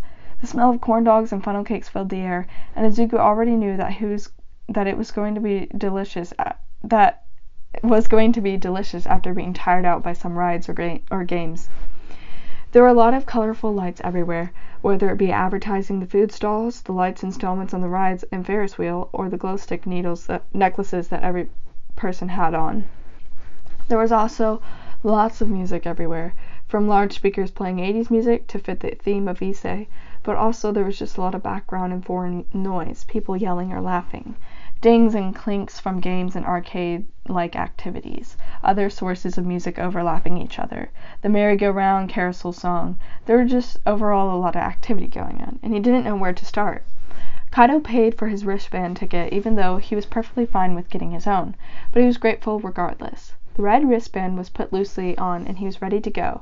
As expected, the big group that they had arrived in split off, but all agreed to meet back up in about an hour and a half to grab food and hang out as a group. And so since Izuku had come here with Kaido, he'll just go off with the boy until they meet up again. And it was objectively a fun time because the entertainment was provided for them.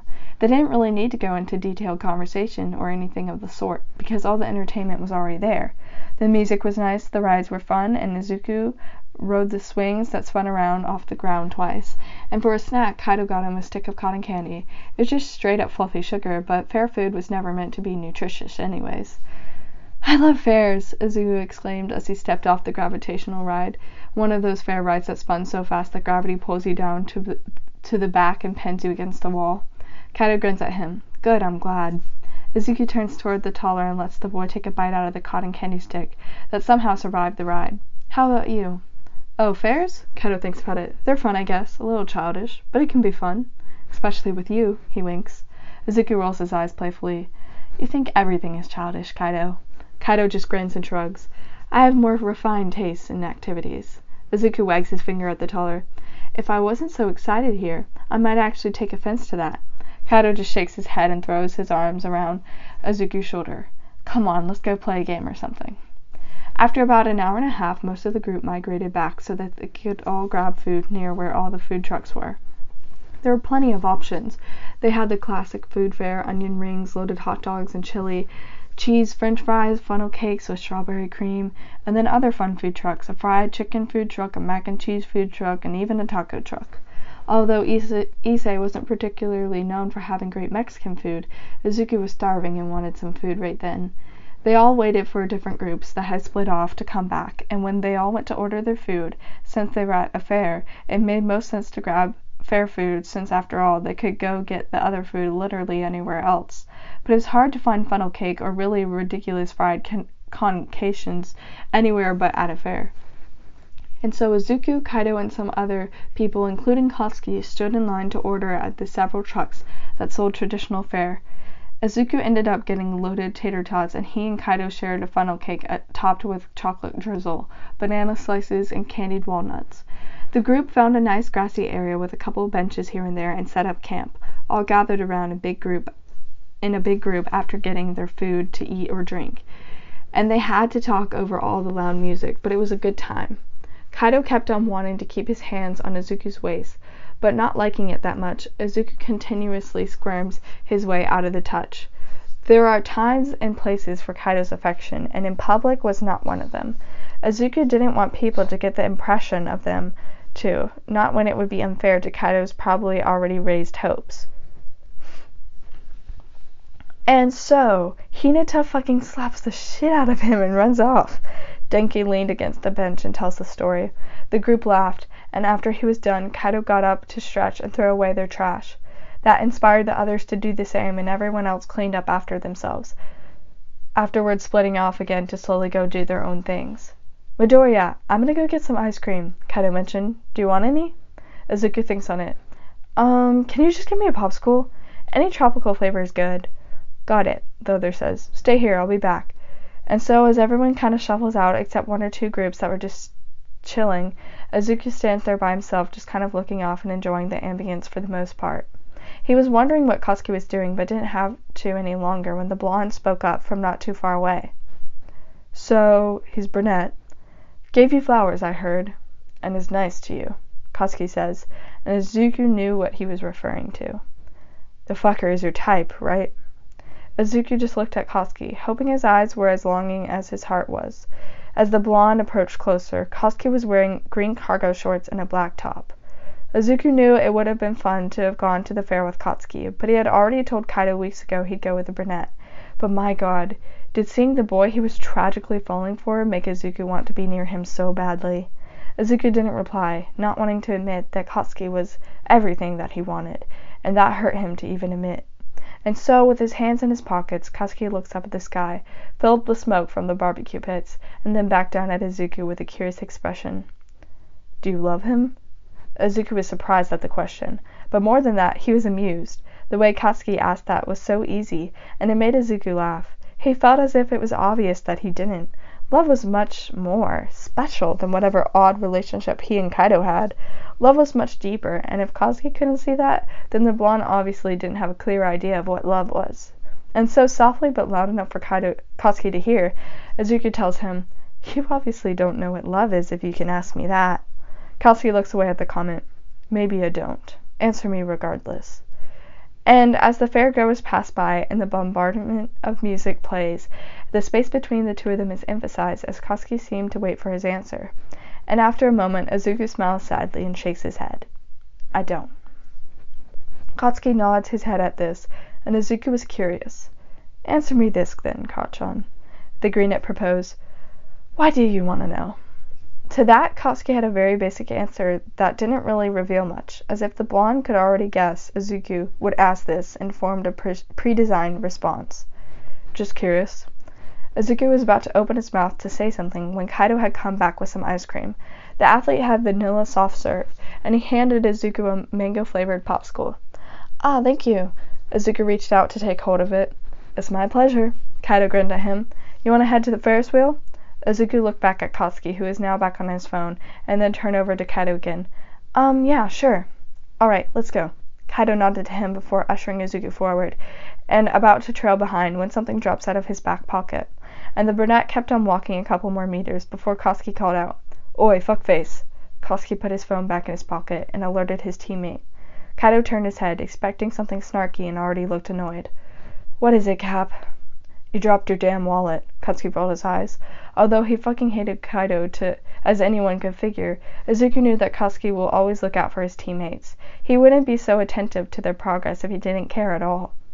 "Oh shit." Kaido then looked a little sheepish and even a bit grateful. "Ah, thanks," before walking towards it. Katsuki rolled his eyes, then bent down to grab the wallet that had fallen open, but then he paused, eyeing the contents. Raising a brow, Katsuki picked up the brown leather wallet by its middle and held it by his hands, still in a squat position. Izuku was a bit of a distance away, but he still saw very clearly what was revealed to be when it was thrown open. Along with the debit card and a couple bills, in the clear pocket of the wallet was a condom and a pack of lube. Izuku's face flushed, and he wondered if Kaido had that for tonight, or for any time. Of course, he knew it was common to keep those items in people's wallets just in case, but the brunette had paid for things plenty of times, and Izuku has never seen a condom nor lube in the clear pocket of his wallet.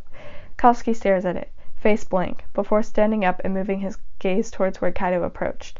Upon seeing that it had opened, Kaido looked embarrassed and glanced back at Izuku before over at Katsuki. Then he rubbed the back of his neck with one arm, while reaching for the wallet with the other. Katsuki drops the wallet into Kaido's hand. "Hopefully I'll get lucky tonight. You know what I mean?" Kaido mentions to the blonde, closing the wallet and holding it up with a grin and a wink before going back over to Izuku.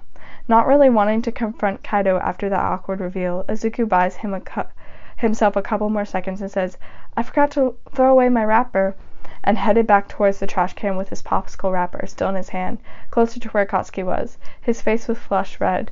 Izuku tosses the wrapper away and turns back to walk towards the brunette, when a rough hand on his wrist stops him in his tracks, and Izuku turns to be face to face with Katsuki, who looked down at him with a blank expression. Izuku glances up with wide eyes. "Kach," Izuku began. "You're gonna let him fuck you?" Katsuki asked, tone low and a little on the edge. His eyes were sharp, and his gaze was dangerous. Izuku could tell a million thoughts were swimming through Katsuki's head, and he wanted to dive in that sea of knowledge that he was closed off so badly. But all he had were those words, and that tone that almost felt jealous. And Izuku thinks back to all the times where he had watched from afar or heard words of Katsuki escapees with people wanted to be so bad. God, did Izuku wish he was one of those people who Katsuki touched, who Katsuki kissed, who Katsuki fucked, and the guttural feeling in his stomach when he thinks about all those that have experienced the taller has made Izuku feel petty. And so the greenette tells Katsuki, "I could." Katsuki's expression changes into something Izuku couldn't exactly make out, but his arm is dropped, and then he just stands there for a moment before Kaido calls out to him, and Izuku walks away after keeping eye contact with the blonde of a good moment. But as he walked away, Izuku desperately wanted to know what exactly was going on in the blonde's mind as he gave him his answer. Kaido and Izuku just explored the fairgrounds some more for about another hour. It was decently large, with plenty of activities, so Izuku didn't feel bored per se. However, his legs were indeed tired after walking around for so long, and being on slightly nauseating rides, it made sense that his legs were exhausted. They had done the Ferris wheel, and Kaido had tried to kiss him, but Izuku was lost in thought, recalling Katsuki's dark expression when he had told him earlier. After that, they had walked around some more, played some games, and then rode some more rides. The county fair was a classic Issei tradition, and Izuku felt like it never really got old. The lights, the energy, the music, and the food was always a pivotal experience for a child growing up in the small town, and nothing could really ruin it. "So why do you want to study law?" Izuku asked Kaido as they kind of strolled around the fairgrounds casually. The brunette nods at the question. "Both my parents are lawyers, so it's kind of in my blood." "Oh, that's cool," Izuku nods. "What kind of law do you want to practice?" "I'll probably go into civil law," the brunette answered. "It's easy and makes money, you know." Izuku hummed. "I see." "I'm gonna go to the bathroom real quick, okay?" Kaido says before muttering, "I don't really know where they are, though." "Fair bathrooms are probably going to be nasty," Izuku laughs. "But I think they're somewhere over there." He points towards the left direction. Kaido glanced over there and nods. "Alright, I'll be back. Can you stay here so it'll be easier to find you?" Izuku nodded. "Of course." And so Kaido takes his leave while Izuku fits a spot to sit down and rest his legs. His hands were on his lap, and he just reflects on tonight. It had been nice for sure. The fair was nice. The ambience was great. The food was good. It was a pretty satisfactory night, even though some of the oddity between Katsuki and Kaido. If Kaido was planning on making a move tonight, then Izuku would have to think about it. He hated that when Izuku thought of his first time, it didn't appeal to him to have it be with Kaido-sen. A group of people walked by, and Izuku spots Katsuki in that group of people, but the blonde didn't seem to be very into the conversation or activity. Instead, the athlete stood there, seemingly in contemplation, before glancing around and catching Izuku's eye. The greenette lifted a hand to wave, but Katsuki looked away. Izuku frowned. That was odd. Katsuki hadn't actually ignored him in public or so in a long time, so he wonders why exactly now. But Izuku continued to observe the other under the radar. It seemed as if the boy was contemplating something heavily, because someone else was trying to get Katsuki's attention, but the boy was ignoring her as well. It was another minute before Katsuki began moving, but when he did, Izuku didn't expect for the blonde to begin moving towards him. Katsuki's eyes were on him then, and Izuku's eyes widened in anticipation as the athlete got closer. And just as he approached, Izuku heard the blonde mutter, "Fuck it." And once he was within reaching distance, Katsuki's hand reached out for his own and pulled him up off the seat before leading Izuku away. Izuku stumbled behind. "Kachan, is everything okay?" "Let's leave," Katsuki tells him, guiding the path. "Wait, what?" Izuku exclaimed. "Let's go! Let's get out of here," Katsuki repeats. Again. Izuku was confused, as if he led through the fairground, weaving out through the people. "Is everything okay?" "Everything is fine. It's..." Katsuki's words were jumbled. Fuck. Everything's okay, okay? Let's just go somewhere. Get out of Ise for a little bit. Let's just leave this town with me for a night. We can come back in the morning." Izuku sputtered. So nothing was wrong. "Kachan, I can't do that right now. I'm literally here with someone. I can't just leave Kaido."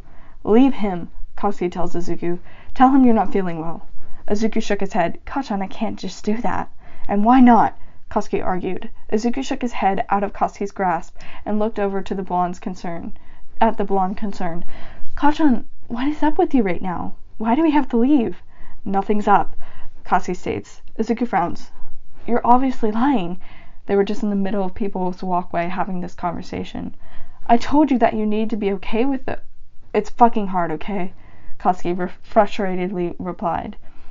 "I don't even know." The blonde just stops and tries to collect his words as he looks around as if he'll find his answer in the grass. "I don't even fucking know what I'm feeling. I don't fucking know, okay? I don't want to be here." Izuku walked up towards Katsuki, wanting to reach out. He could tell Katsuki was struggling with something, and he knew whatever it was is confusing to the athlete. "Hey!" The blonde ran a hand through his hair and took a deep breath. The environment was loud and easy to feel overwhelmed in. He took a moment, and Izuku didn't mind standing there with him. Finally Katsuki told him, "If you want to stay here, I shouldn't make you leave. I'll go. You can find your way back to wherever Kaido is, right?" The blonde said seriously, and Izuku realizes this is one of the rare times he hears Katsuki use the brunette's name. But Izuku doesn't move from his spot. He just stares up at Katsuki, who is looking off towards the area where his car was parked, before turning back to Izuku. "Well, what are you waiting for?" Katsuki spoke. "I fucking dragged you away. Go back with the fucker before he wonders where you went." Izuku was conflicted. He knew he shouldn't, but he wasn't perfect. In some ways, Izuku was the asshole too. He longed after Katsuki, while someone longed after him, and knowing that, the Greenette still hadn't done anything to clear the air. He was only human. Izuku felt so bad. I would go with you, but Kaido, he's been really nice to me today, taking me out here, spending time with me. He's a good guy, Kachan. I can't just ditch him. He gave me flowers, and he's just been good to me." "I know." Katsuki sounded conflicted. "I fucking know he has. I know he's fucking good to you, just..." Katsuki seemed as if he was struggling with his words, which surprised Izuku, who has always seen Katsuki to be articulate, even when they were arguing. "Give me a chance to be good to you tonight, too." Izuku's eyes widened at the statement. In no world would he have expected something like that to come out of Katsuki's mouth, especially in such a struggling tone of voice. And yet it did, and Izuku was silent. He replayed the line over and over again until it seared into his brain. His lips parted, and Katsuki's expression looked like a wreck, and it was clear he was having a hard time understanding what seems to be himself. "What?" Izuku stammered, and he held himself. "Why?" "I don't..." Katsuki sounded confused again. "I don't fucking know. You're just He paused. "My closest fucking friend, okay? And there's something I want to do, okay? There's something I want to do," he repeats at the end. Izuku was floored. Katsuki had just admitted something that required a little bit more openness than normal. To confess to Izuku that he was the athlete's closest friend was to reveal to the other that Izuku held influence and affection from Katsuki. And that wasn't something that could possibly have been easy for Bakugo Katsuki, of all people, to admit. Izuku was shocked that he didn't have a reply for a while. He just looked at the taller male, wondering if he had heard incorrectly. Katsuki lowered his head as if switching back and forth between closed off and open self. The athlete grinds out, "I'm never repeating that again." But Izuku couldn't be upset. He knew whatever journey they were on was never going to be easy. The Greenette's eyes softened, and he stepped forward towards Katsuki, grabbing onto the hem of the blonde's black fitted tee. Izuku smiled softly at the face he adored so much.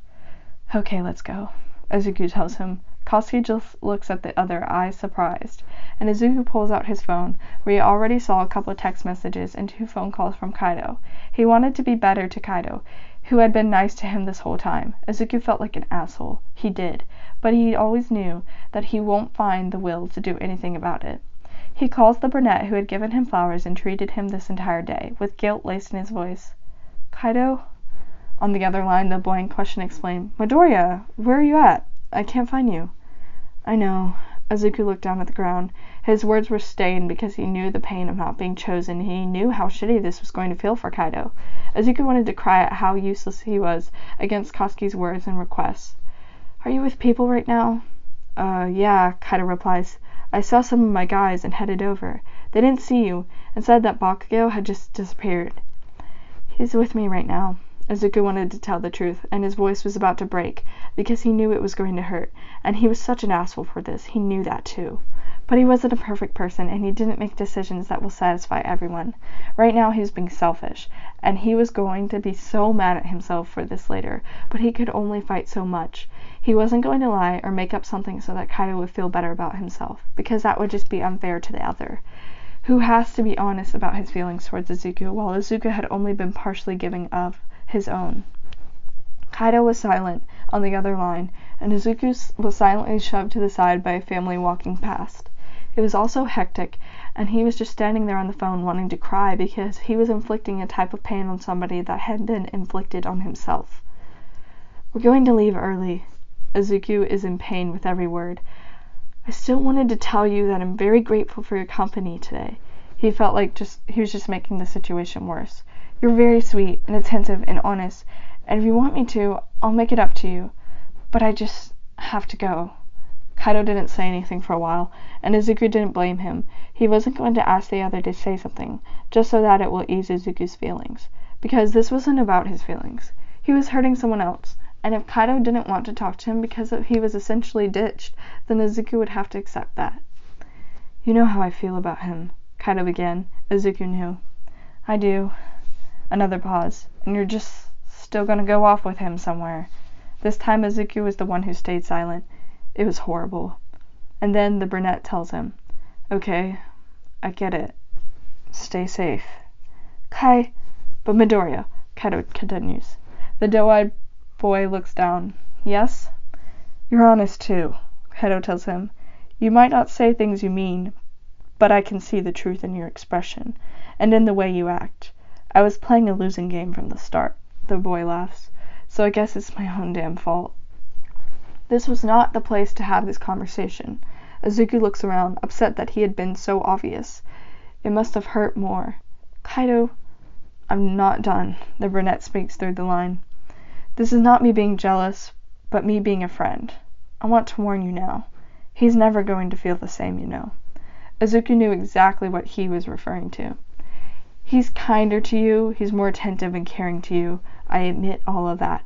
He's been better because of you. But there's a limit to what Bakugo Katsuki can handle. And he says, and Izuku looks over to Katsuki, who is leaning against the pool a couple meters away. And love is well past the cutoff. Izuku had nothing to say. He knew that was coming in. And it wasn't as if he could help it. And Kaido added one last point. I still want to see you, you know. Izuku was shocked. What? It's clear at this point we aren't meant to date, Kaido further explains. But if you want to continue doing some of the things we were doing, I wouldn't be opposed. Izuku flushed, knowing what he meant, and let out an, Oh, think on it, Kaido tells him. Accept my offer sometime, alright? Listen, I'm gonna go, but I'll text you. Izuku nodded, still feeling bad. Okay, I'll see you. The phone line hangs up, and Izuku puts it in his pocket. Although the conversation wasn't heavy, the guilt weighed on him, and he walked over to Katsuki. You ready? The blonde asked. He wasn't going to question the phone call, because anyone could tell it didn't sit right with Izuku, and Izuku nodded to the teller. Yeah. The walk to Katsuki's car was not awkward, but it was definitely a little quiet. In about 30 minutes, the night had morphed into something much more confusing than a simple trip to the county fair. Everything was turning into a mess, and Izuku just wished he was able to juggle everything at once. He could tell Katsuki was dealing with his own shit, and he wanted to respect that. They got into Katsuki's car, and Izuku asked the other then, "Where are we headed?" The athlete put his car in drive and moved forward. "You'll see." Izuku frowned at the response, but laid back in the familiar seat. They had no music on, but that was fine. Katsuki drove out of the crowded parking lot, stuck in the line of people who were also leaving.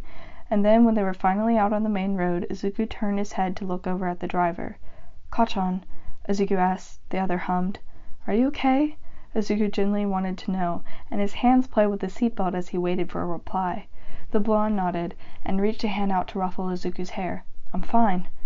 And then, after a moment of just driving the roads of Ise, Katsuki glanced over and asked quietly, "How about you, nerd?"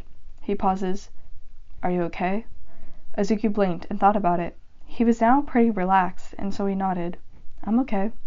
"Good," the other said, before driving down very familiar streets. Izuku took notice of the road he frequents very often nowadays, and waits to confirm his suspicions. After a couple of minutes, he practically knew where they were going. "We're going to your house?" Izuku asked. Katsuki shakes his head. "I'm switching cars." "What's wrong with yours?" Izuku wonders, looking around. "Nothing's wrong with it," Katsuki replies. "I just want to drive something different tonight." That was an incredibly odd thing to say, but Izuku has given up on pondering Katsuki's choices. They pull up to the familiar driveway of Bakugo's house, and the blonde tells Izuku to wait outside the car. Katsuki runs inside after about 2 minutes. Izuku hears a beep of the truck door unlocking. Katsuki's dad drove a Tacoma truck, which really fit the old town vibes of Ise, and from inside the house, Izuku heard another yell out for him to get in. So just complying with it, Izuku opens the passenger door of the truck and steps up to climb into the tall truck. After a couple more minutes of Izuku just playing around on his phone, the greenette sees Katsuki step back outside with a large black trash bag in his arms, hauling something out. Izuku just looks at the athlete as he goes to the back of the truck and tosses the trash bag in the trunk bed, and then he climbs on there.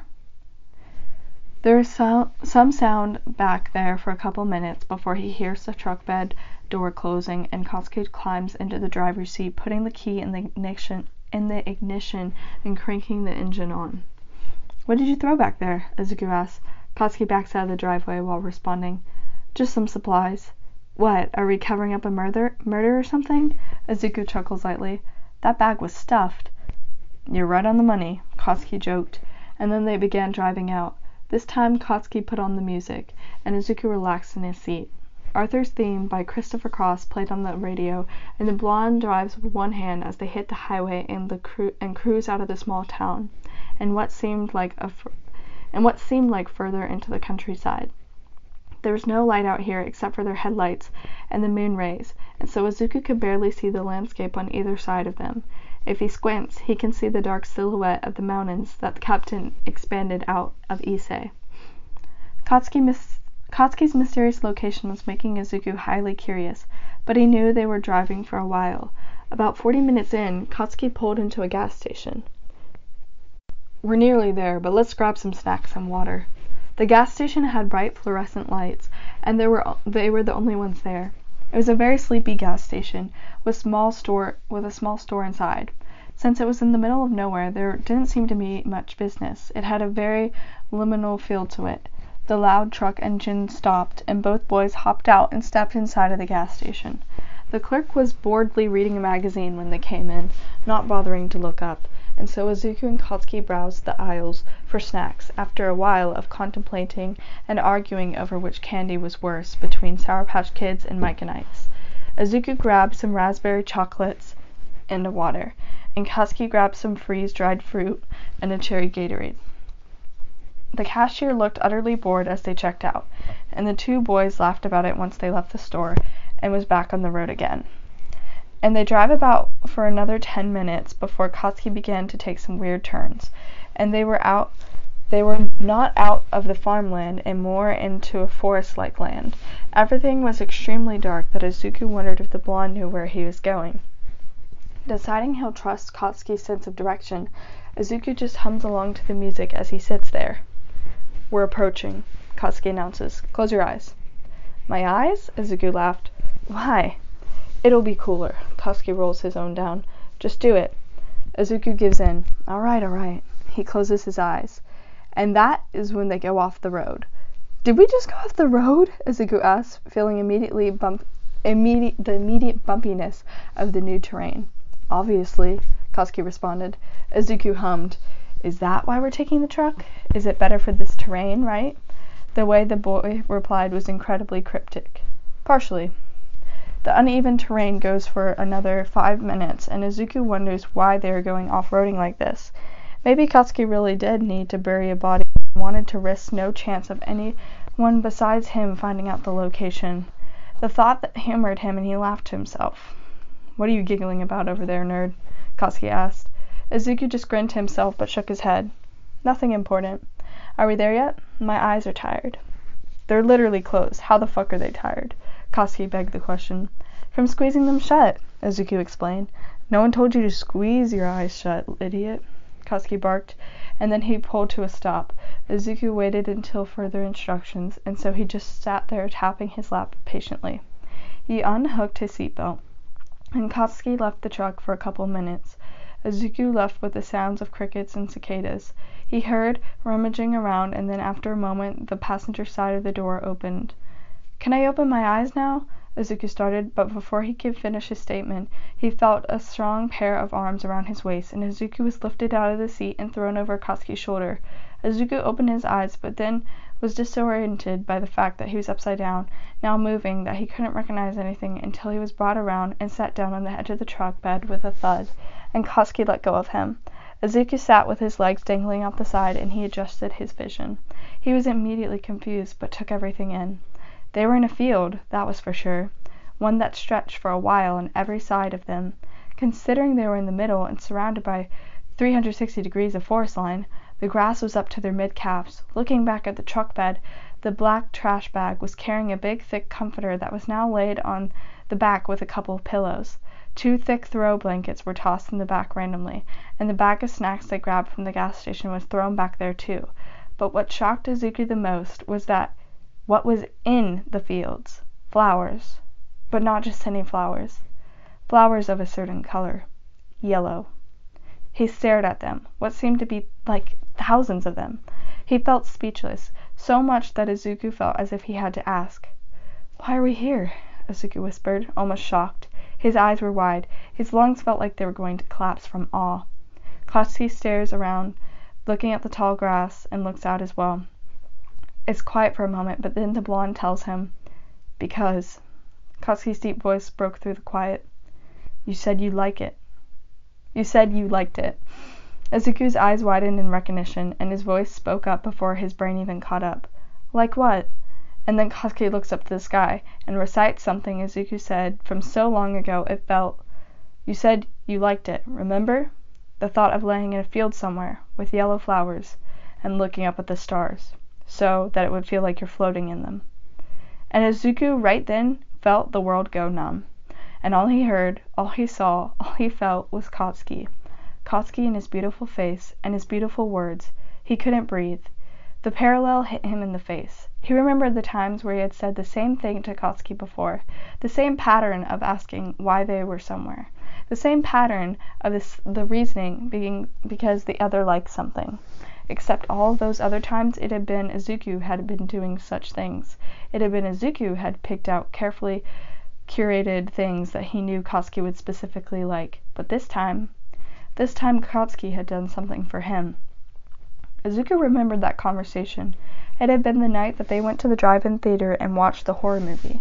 They had gone to the haunted house, and upon coming back, the two of them had laid on top of Katsuki's car, and that was when he had mentioned the small detail that Izuku thought wouldn't have even remembered himself if Katsuki had not repeated it word for word just now. All this time, no matter what Izuku had thought, no matter what they did, no matter how small, Katsuki had been listening, and paying attention, word for word. The stars are pretty, Izuku breathily said, as he stares into the abyss. His blinks were slow, and the warm spring air kissed his skin.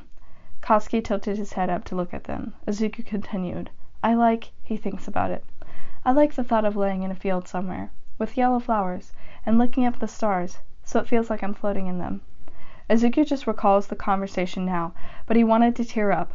All around him were yellow flowers, and under the moonlight it looked as if they glowed like stars. There were thousands, all around them, like a sea of yellow flowers illuminated by the bright white moonlight. And when Izuku looks up, there were the actual stars. What seemed like millions of them basking in its glory up in the heavens, and Izuku's heart began drumming so fast the cage couldn't contain it. This was the kindest thing and most attentive thing that someone had ever done for him, and although Izuku couldn't help but be floored at the presentation in front of him right now, with the beautiful stars and flowers that made him feel like he was floating in the cosmos, there was also something else that felt more beautiful right now, and it was Katsuki. The stars were stunning, the flower fields were fantastical, all the preparation, the truck, the snacks, all of it made him more than grateful. And yet nothing seeped into his soul and embedded itself into every fiber of his being except for how much he felt for Katsuki at this moment. His eyes moved from the surroundings that he was blessed to experience to the blonde who stands in front of him, currently looking up at the stars. Izuku took a deep look at the boy, the blonde hair, the ruby eyes, the jawline, but it was more than that. It was the way that Katsuki ripped away all of his walls and stuffed up house and introduced him to how beautiful life is.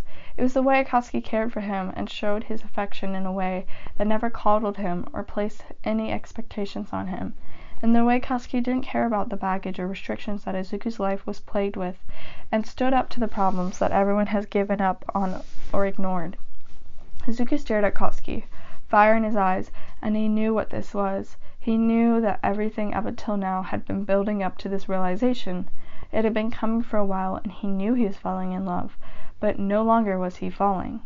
He loved Katsuki. He loved him. He loved him. God, he loved him. He loved him so much that it shredded the last pieces of his rationality. He loved him so much that the stars are dimmer than the shine in Katsuki's eyes. He loved him so much that the fire could not burn nearly as hot as the way Katsuki's touch burned his skin. He fucking loved this boy so much that his dreams are forever laced with the essence of Katsuki's voice. And shit, was he fucked. He was so screwed. And this was the very reason why Izuku didn't want to come to this inevitable realization. Because if he thought he was screwed before, then he knew he was screwed now. And so Izuku started crying. He didn't want to, but he began crying. His tears blurred his vision, and Izuku could barely see. His shoulders shook, and he tried to stop, wiping away his tears with the sleeve of his shirt. But the steady stream came out like rain. He needed to stop it so that he didn't look ridiculous. Too late. Deku? Katsuki noticed, and immediately his hands cupped the shorter male's face. His thumbs wiped away Izuku's tears. Oi, what's wrong? Izuku felt the roughed hands on his cheeks that were warmer than he thought they'd be, and Izuku through his tears looked up at Katsuki and brought his own hands up to wrap over Katsuki's. The blonde stopped to look at him, and Izuku smiled, even though his eyes screamed tragedy. Kachan, Izuku said, and that was all he was able to at the moment. Thank you. Katsuki's eyes widened and he asked, You're crying because you're thankful, nerd? Izuku laughed through the tears. Is there something wrong with that? It was partially the truth. The other truth was because he was making peace with the beautiful disaster that he was doomed to. No, Katsuki looked a little lost. Don't really know what to do. Izuku chuckled. Of course he didn't. That was okay.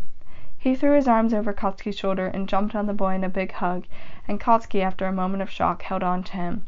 And Izuku just wanted to stay like that for a while. However, Katsuki then, with Izuku still attached on him, held the boy up so that the blonde could climb on top of the truck bed and walk over until they were on the white comforter laid out. And that was when Izuku let go, and sat himself down on the comforter, kicking his shoes off, while his eyes were still trained on Katsuki. The blonde had reached back to fluff out 2 pillows side by side, and the athlete laid down, staring up at the sky. And below, their feet were still on the yellow flowers. Izuku, after a moment, did the same. His tears had stopped, and they were beginning to dry up in his face. He was happy and devastated at the same time. But Izuku thinks about it. People fall in love all the time, and heartbreaks happen every single day.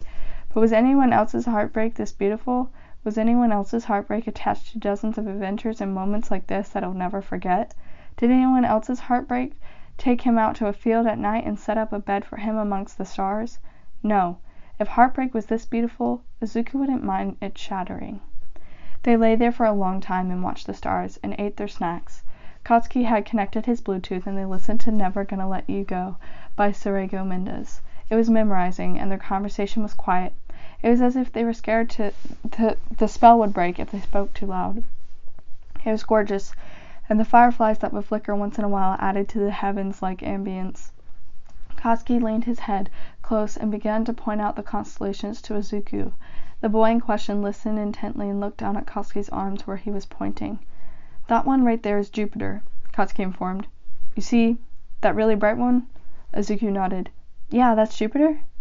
"Sure is," Katsuki grinned. "That fucker could fit about 1,300 Earths inside of it." Izuku was in awe, and then he pointed to another set of stars. "That's the Big Dipper." "Is it?" Katsuki hummed. "Where's the Little Dipper?" Izuku scanned the skies, and they both looked for it to no avail. "I give up," Izuku pouts. "It doesn't want to be found." Katsuki snorts. "It's probably ugly anyways." Izuku giggles. "The gods will strike you down for that, Kachan. You can't insult the stars." "But I am a god," Katsuki cackles, and Izuku elbows him. "Which one?" Katsuki ponders on it. "Ares, the god of war." "That was fitting." Izuku smiles softly. Of course he would be. "And you?" Katsuki asks him. Izuku bites his lip. And knowing the story of Ares and Aphrodite, Izuku tells him. "Aphrodite, goddess of love." Katsuki snorts. "Of course you'd be." "Why so cynical?" Izuku asks with a cheeky smile. "They're the same, you know." "What, love and war?" Katsuki asks. Izuku nodded while his eyes burned the stars into his mind. "What is love but a war of feelings? And what war has ever been fought for anything besides love? Love of country? The love of woman or a man? Love of family?" Katsuki laughed slightly. Are you waxing poetry now, Deku? Is that your favorite quote or something? You memorize that shit by heart?" Izuku shakes his head no. "No, I just like it. My favorite quote is something else." "Yeah?" Katsuki asks. "What is it?" Izuku thinks back to the words his mother spoke to him before and wondered why it stuck in his head so long, and he repeats, "Love is friendship set on fire." At this, Katsuki seemed to ponder, and then the athlete goes quiet for a moment. "Pretty inspiring, shit nerd," Katsuki says sarcastically, and Izuku groaned. "I came with you tonight just to get bullied, didn't I?" Katsuki smirks. "Damn straight." Izuku grins and then asks, "How about you? What's your favorite quote?"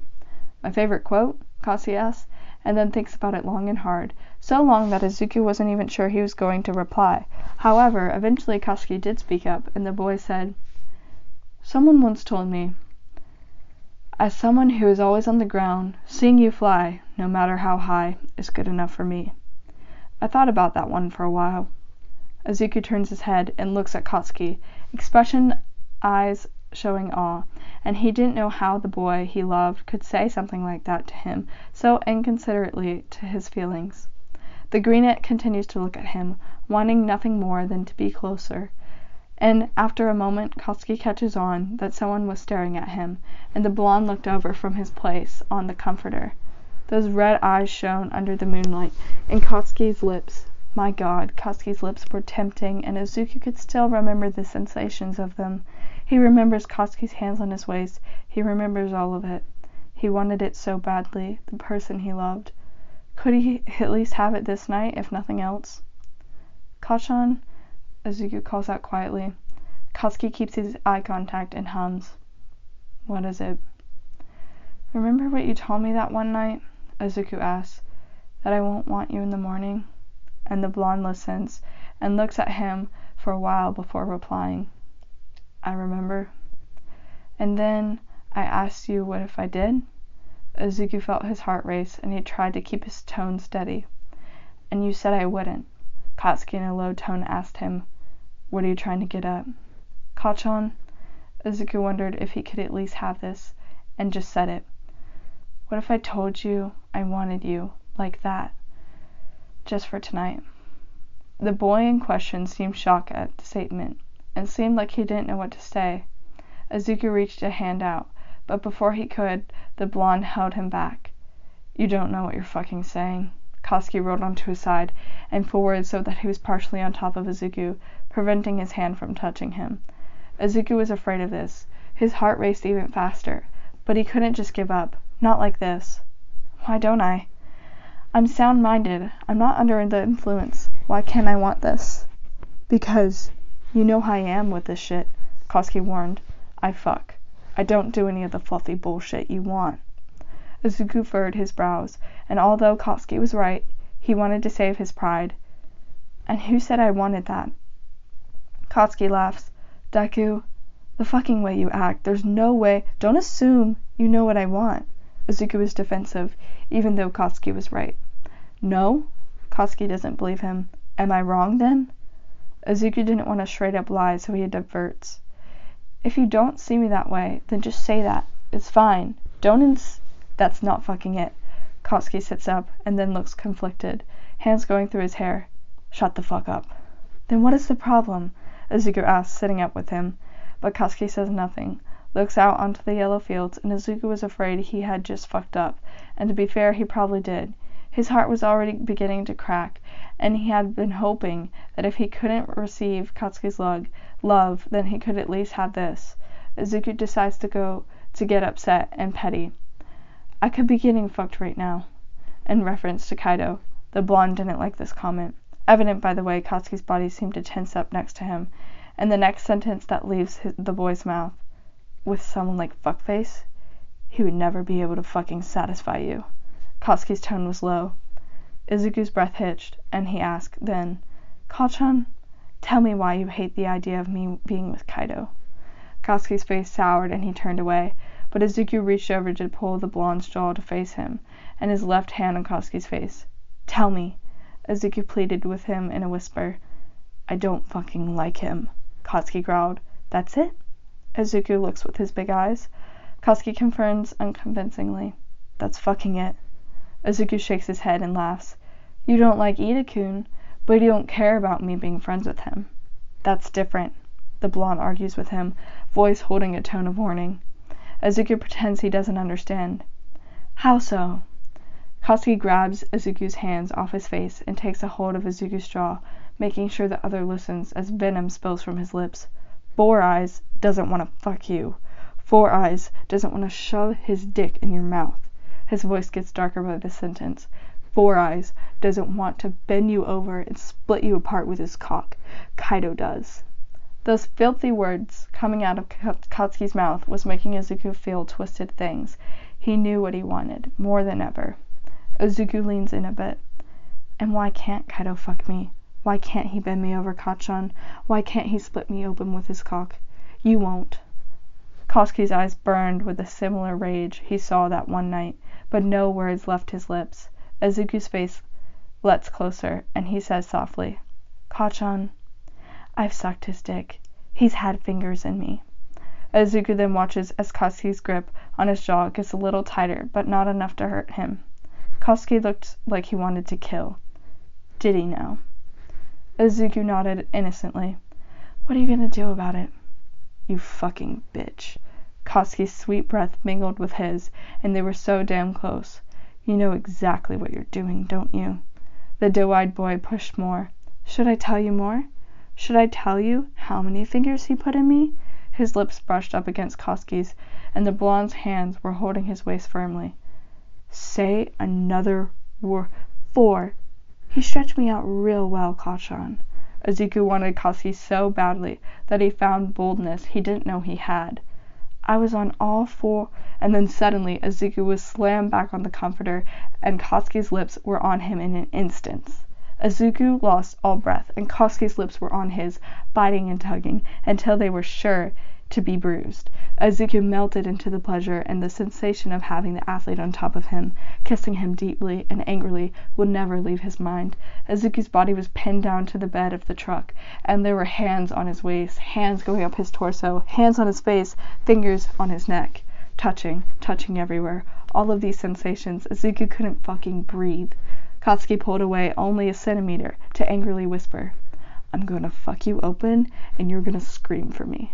Izuku's eyes were dilated from those words, and he couldn't even nod before Koski's lips were on his ears, biting his lobes and kissing down his neck. I'm not gonna coddle you. I'm not gonna tenderly fuck you. I'm not gonna love you. I'm not gonna hold you to sleep afterwards. Izuku knew all of this. He had known all of this, and he knew this was not going to change. But what else could he ask for? What else could he expect? All he had was this night. "I know," he whispered. "I'm gonna make you feel good," Katsuki said between deep kisses, his hands exploring Izuku's body thoroughly. "I'm gonna make you come. I'm gonna make you tear apart, and you're gonna beg for it. But I won't fucking do more than that. Do you understand this, Izuku?" Izuku could honestly lose his mind from that alone, and if this wasn't something he was in love with, maybe those words would burn a little less. But my God, was the burn delicious, as Katsuki's hands would go up his shirt, his collar, and pull apart slowly until the fabric crumbles into shreds in the athlete's fingers, and Izuku was left shirtless, with perky nipples all perfect and pink. His chest went up and down from the lack of breath. He didn't need that anyways. Izuku needed more. "Just fuck me." And then Izuku opened his eyes, looking up at Katsuki with his hooded lids. Katsuki. That did it. The boy in question looked drunk on the pleasure of having Izuku under him, and sat back, pulling his black shirt over his head and tossing it aside. Izuku took in the sight like it was his only hydration after days in the desert. He wanted this, he needed it. "If you let me do this, Deku," Katsuki looks at him with starving eyes, "I'm going to fucking ruin you." Izuku pushes himself up on his elbows and then keeps eye contact with the blonde. "Ruin me, then." His mouth watered, and he pulled Katsuki back down to kiss him, and they met in a blazing fire of heat. Lips locked and moved as if desperate. Katsuki shoved his tongue down Izuku's throat, savoring the taste of the mint and candy. They played a game of tug-of-war, fighting for control even though Izuku knew it was a losing battle. His body felt as if he was going to explode from all the sensations. Katsuki's hands knew exactly what they were doing, the way his fingertips glided from Izuku's pert nipples to his waistband, the way his left hand gripped Izuku's waist so tightly that it will bruise beautifully the next day. Izuku wanted it all. Katsuki didn't leave marks. Instead, the blonde just kissed his way down the doe-eyed boy's body, tasting any inch that he could, and when Katsuki's tongue found itself on Izuku's nipples, the sensitive male arched his back and let out a whimper. Katsuki seemed to like that sound, for he began sucking on Izuku's left bud, while his fingers traveled down to pull and twist Izuku's right. The greenette panted, and his moans were getting more frequent as Katsuki ups the intensity, tugging gently with his teeth at the pretty nipples. Izuku's stick was slowly hardening, and Katsuki seemed to not be able to get enough. Every kiss, every touch, sent electric light shots down his body, and then it stopped, and Izuku opened his eyes to see that the blonde had stepped back, and those large hands were on his pants, unbuttoning them and pulling them off those perfectly smooth legs. And then Katsuki kneeled back and told Izuku in a commanding tone, "Use those pretty hands to take this off for me." And Izuku looked up with doe eyes at Katsuki for a second, liking how pretty the stars looked in the backdrop behind the blonde's head, and got up until he was on his knees in front of Katsuki. His fingers reached out to the athlete's belt. He fumbled with the buckle for a second while he desperately tries to get it off, and when he does, Izuku unbuttons the pants and tugs them down, enjoying how demurring Katsuki felt in front of him. And when Katsuki was just in his boxers, Izuku just stared up at the taller. The blonde ran a hand through Izuku's green hair right underneath him, and then tilted Izuku's chin up further. "What are you afraid of, nerd?" Katsuki asked, voice low. "Have a taste." And then, with one hand gripping on Izuku's hair a bit tighter now, and the other hand reaching over his boxers and sliding them down, Katsuki pulls out his cock, and Izuku wanted to drool and scream. His eyes were now trained on the girth, the length, the veins, the curve of Katsuki's delicious cock. Izuku thought his dildos were nice, but this was something else entirely. Izuku could not begin to comprehend this, or how someone could have this massive yet perfect cock. It must have strained greatly in whatever pants the athlete wore. It must take both hands to try to handle that, and Katsuki knew it from the smirk he was giving. Having seen Izuku's expression, the mushroom tip was leaking, and some beads of pre-cum were already collecting, threatening to drip. 2 thick veins ran on the underside of that beautiful cock, and it was just so hard, but Katsuki was not kidding. That will tear him apart. "Kachan," Izuku nervously said. "I'm not exactly sure how to work that." Katsuki's hold on his hair softens, and his hand is on the base of his own cock, and he guides the monstrosity towards Izuku's lips. "I'll teach you. Open your mouth for me. Lick me up, Deku." It was as Koski's words were magic for Izuku. Still keeping eye contact with the other, he leans his head forward until his lips bumped up against Koski's cock, and a bit of pre-cum smeared on his lips, and Izuku lapped it up before wanting more. Fuck, he wanted more.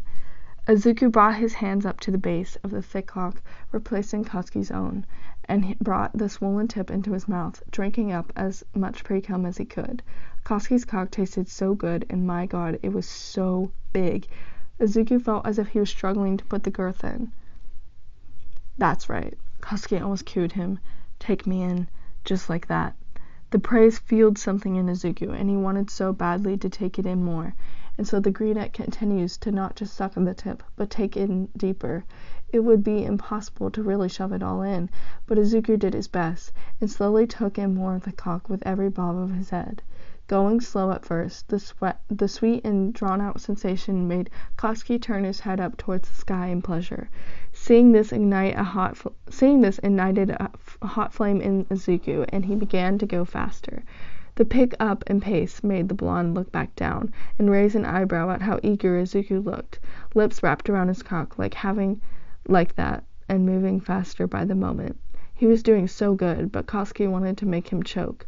Holding the back of Izuku's head, after the greenette begins to get a rhythm in, Koski ruins all of that by pushing his length deeper inside of Izuku's throat, immediately bringing tears into the other eyes, and Koski's hips begin to thrust in wildly, as if he was desperate just to fuck into Izuku's throat. There was no rhythm, but aggressive, desperate throat fucking, and Izuku was whimpering through the experience, but did not want it to stop. He wouldn't have minded if Koski came down his throat too. He liked how there was no rhythm, for it only proved how fucking desperate Koski wanted to be stuffed down his throat. Izuku loved this. He loved the thick shaft of the cock buried deep in his throat, slamming in and out. He loved the grip on his hair. He loved Koski's balls slapping against his saliva-soaked chin, and the taller shoves his cock deeper and deeper, and he didn't care to think if he'll regret this. And then it was gone. Koski pulled out, eyes looking almost wild as he leans back down to kiss Izuku deeply, knowing full well that the boy just had a mouthful of his dick. "Kachan, you taste so good," Izuku begged, and he wanted to be selfish, and wanted more and more. "Do I?" Koski asked him, body hovering over Izuku as its hands wrapped around the smaller boxer waistband. "Spread your legs for me." Izuku complied, spreading his legs, and Koski, like a madman, gripped the fabric and tore it apart. The plaid laid on the truck bed torn to death, and Izuku was suddenly exposed to everything. His hard, leaking cock was nowhere as big as Koski's, but the look of it seemed to make Koski's eyes dilate and mouth water, so he wasn't too shy. Koski reached for his wallet and pulled out a pack of lube and condom. Izuku raised a brow. "Just in case," Koski grumbled, and then tore the lube packet apart, spilling it all over his fingers, and with one arm flips Izuku over, and pulls his hips up until his ass was thrusted into the air. Koski grabbed a handful of just beautiful plump cheeks and kneaded it. Koski let out, going wild from the pleasurable sight. Izuku's back was then pushed down against the comforter ass up, and the greenette looked back as far as he can from the side. "Go easy on me, okay?" "No fucking way," Koski growls, and then within a minute spreads those cheeks to reveal the pink and puckered hole, and then plunges one finger into Izuku's hole. Izuku's eyes go wide, and his mouth gapes at the intrusion that didn't wait for anyone. Izuku lets out a cry, and he gasps, trying to adjust to Koski now ramming his finger roughly in and out of that right hole. Koski says darkly, "If you can take 4 fucking fingers from that piece of shit, you'll take mine." Izuku's eyes roll back at the sound of that possessiveness, and he gets used to the ramming, thrusting his hips back, and feeling this, Koski adds another finger in and rams it even harder and faster. The lube made sounds as Izuku's ass was destroyed with 2 long and thick fingers, and Izuku bit the comforter to suppress his moans. Koski grabs the back of his hair and pulls it back out of the comforter. "Get your face out of the fucking pillow. I'm going to hear you scream." And Izuku does, especially as Koski adds in a third and a fourth. It was thicker than his dildo, and Izuku was so fucking stretched as Koski fucks him solely on those rough hands, and somehow he was still so damn tight. Izuku's hips slammed back on the fingers, but he needed more friction. He needed Koski inside of him. "Kachan," Izuku panted as his ass was getting finger-fucked. "Please, inside of me." He couldn't even string together coherent sentences. "Tell it to me clearly, Deku," Katsuki says to him. Katsuki pulls out his fingers in one go, and Izuku whimpers at the loss and begs the blonde, "Fuck me. I need you inside of me." "Shit." Katsuki grabs his ass, "I can hear that all night," and holds up Izuku's hips some more, pulling up back, and Izuku waits in anticipation. This would be his first time, and Izuku knew that nothing after this would ever feel the same. Not after this cock. Katsuki positioned the tip at his entrance, and Izuku's hole twitched at the touch. It was so warm and prodded there, smearing what it felt more like pre-cum, or maybe it was the lube. Either way, Katsuki rolled on a condom as the tip hit up against his hole, and then began to push in. And as he pushed in slowly, Izuku was grateful for it. Katsuki's fingers were different from the long cock that belonged to the athlete.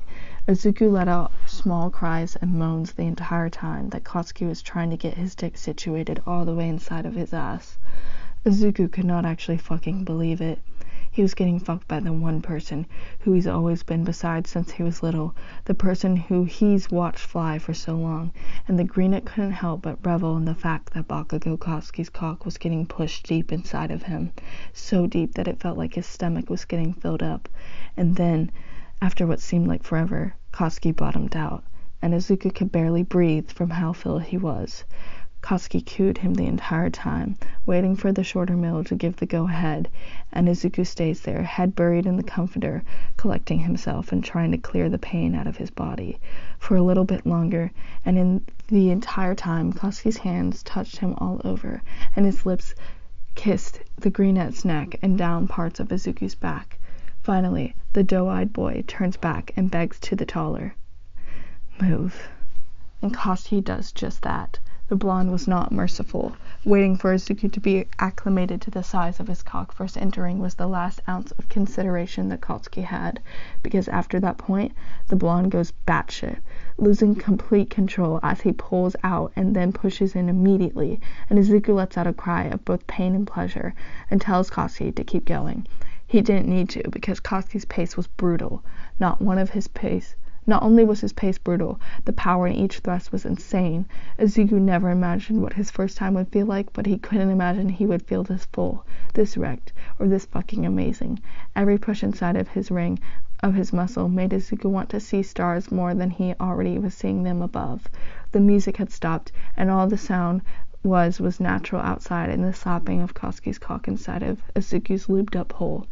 It was a good thing that they were not in civilization, because there was no way that the greenet wouldn't have woken up the whole neighborhood, and so Katsuki tried to make the others scream as much as possible. The blonde pushed his shoulders down to the comforter, used the other's hands to hold up Izuku's hip, and then at a borderline insane pace, slams his cock as deep as it could go inside of the greenet's pretty hole. "God," Katsuki tells him, "you're so goddamn tight. How the hell?" Izuku couldn't even reply. He was too busy losing his mind from how good it felt to be torn in half like this. Katsuki hits his prostate over and over and over again, and Izuku had to pinch himself so that he would last longer. And they've been going at this for a while, no less. Katsuki had fucked him in missionary on his lap, and Izuku had bounced on his dick all types of ways, and Izuku didn't care how much more he could take until his legs completely gave out. Didn't know how much more he could take before his legs completely gave out. "Kachan," Izuku cried. I can't hold it back much longer." "Then come," Katsuki tells him, as he thrusts harder and faster, if that was even possible. "Come for me, Deku." Izuku bit his lip, wondering if he could last any longer, but when Katsuki continues to ram into his prostate, the smaller couldn't keep it in any longer. He came hard, and his body collapses as ribbons of cum leaves his cute cock. His arms gave out, so did his legs, but fuck, it felt good. And it felt so good. The orgasm shook his body, leaving him in shambles as his brain scrambles for a way to collect itself. His moans as he came were like a drug to Katsuki, and even though Izuku's legs gave out, the athlete continued to thrust even harder. And Izuku rides out his orgasm intensely as his ass was still getting pounded roughly, and the large cock continuously pushes into Izuku until soon enough Katsuki was getting to the end of his line as well. Fuck. Katsuki groaned as he tilted his head back. What the hell? Izuku was probably building his orgasm up again if Katsuki kept going, but the Greenette frowned, looking back. What's wrong?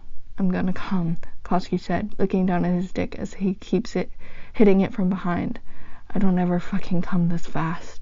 Izuku's eyes widened. This was fast for him? They'd been doing it for a while, and yet that statement almost made Izuku smug and feel prideful. Katsuki plants a kiss on Izuku's back. You're so fucking tight. Izuku whimpers in a sadistic type of pleasure. His ass was extremely sensitive post-orgasm, and so every additional thrust that led up to Katsuki's orgasm threw him in shambles. But the blonde did come, and when he did, Izuku enjoyed knowing that he did that. And he was the one who had made Katsuki like this, arms shaking as he fell onto his elbows while he rides out his orgasm inside of Izuku's tightness. The cum collected inside of the condom, putting it to the side to dispose of later, and then it hits Izuku. He just had sex with Katsuki.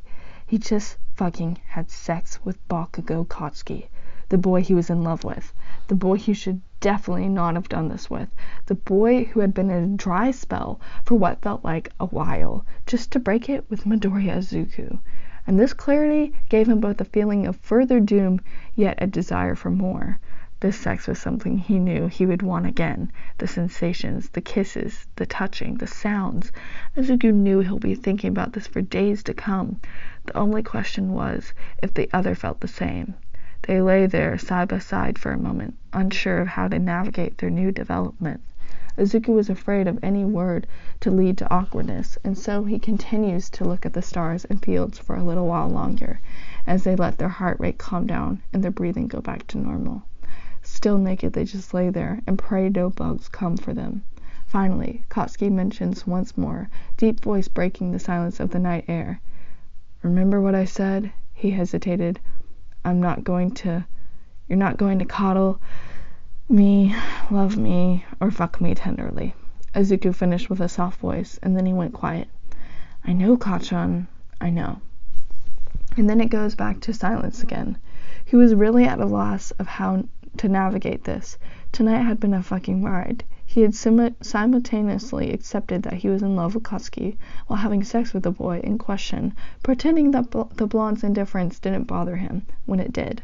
And if it didn't kill him right now, then it surely will later. They lay there for a while. That was good sex. There's no need to ruin the night by discussing what the hell just happened. They always had tomorrow. In the meantime, Izuku will replay every second of tonight over and over again in his mind, until Katsuki once more interrupted, saying with a humorous tone, Thought I wasn't your type, nerd. Izuku blinked up at the stars, letting a small smile grow on his face, and tells Katsuki straight up, I lied. And that was that. It was his admittance to his feelings, which would be too dangerous, just an admittance to attraction, and for now, that's all Katsuki needed to know. As if sex with the blonde wasn't enough to indicate that. And after a moment or two, Izuku felt nervous but wanted to ask the same question. His words were quiet. I thought I wasn't your type. And maybe he had been so quiet that Katsuki didn't hear him, because after a couple minutes of silence, Izuku turned his head to the side to find that Katsuki was still looking towards the sky, awake. He must have not heard, so Izuku just leaves it at that. He turns his head back up to the heavens, enjoying the gift Katsuki gave him, and he's about to simply slip away in a world of daydreams where he got to relive this past night, but in a world where Katsuki loved him too, when after so long Katsuki finally responded to his earlier statement, and Izuku heard it clearly. I lied.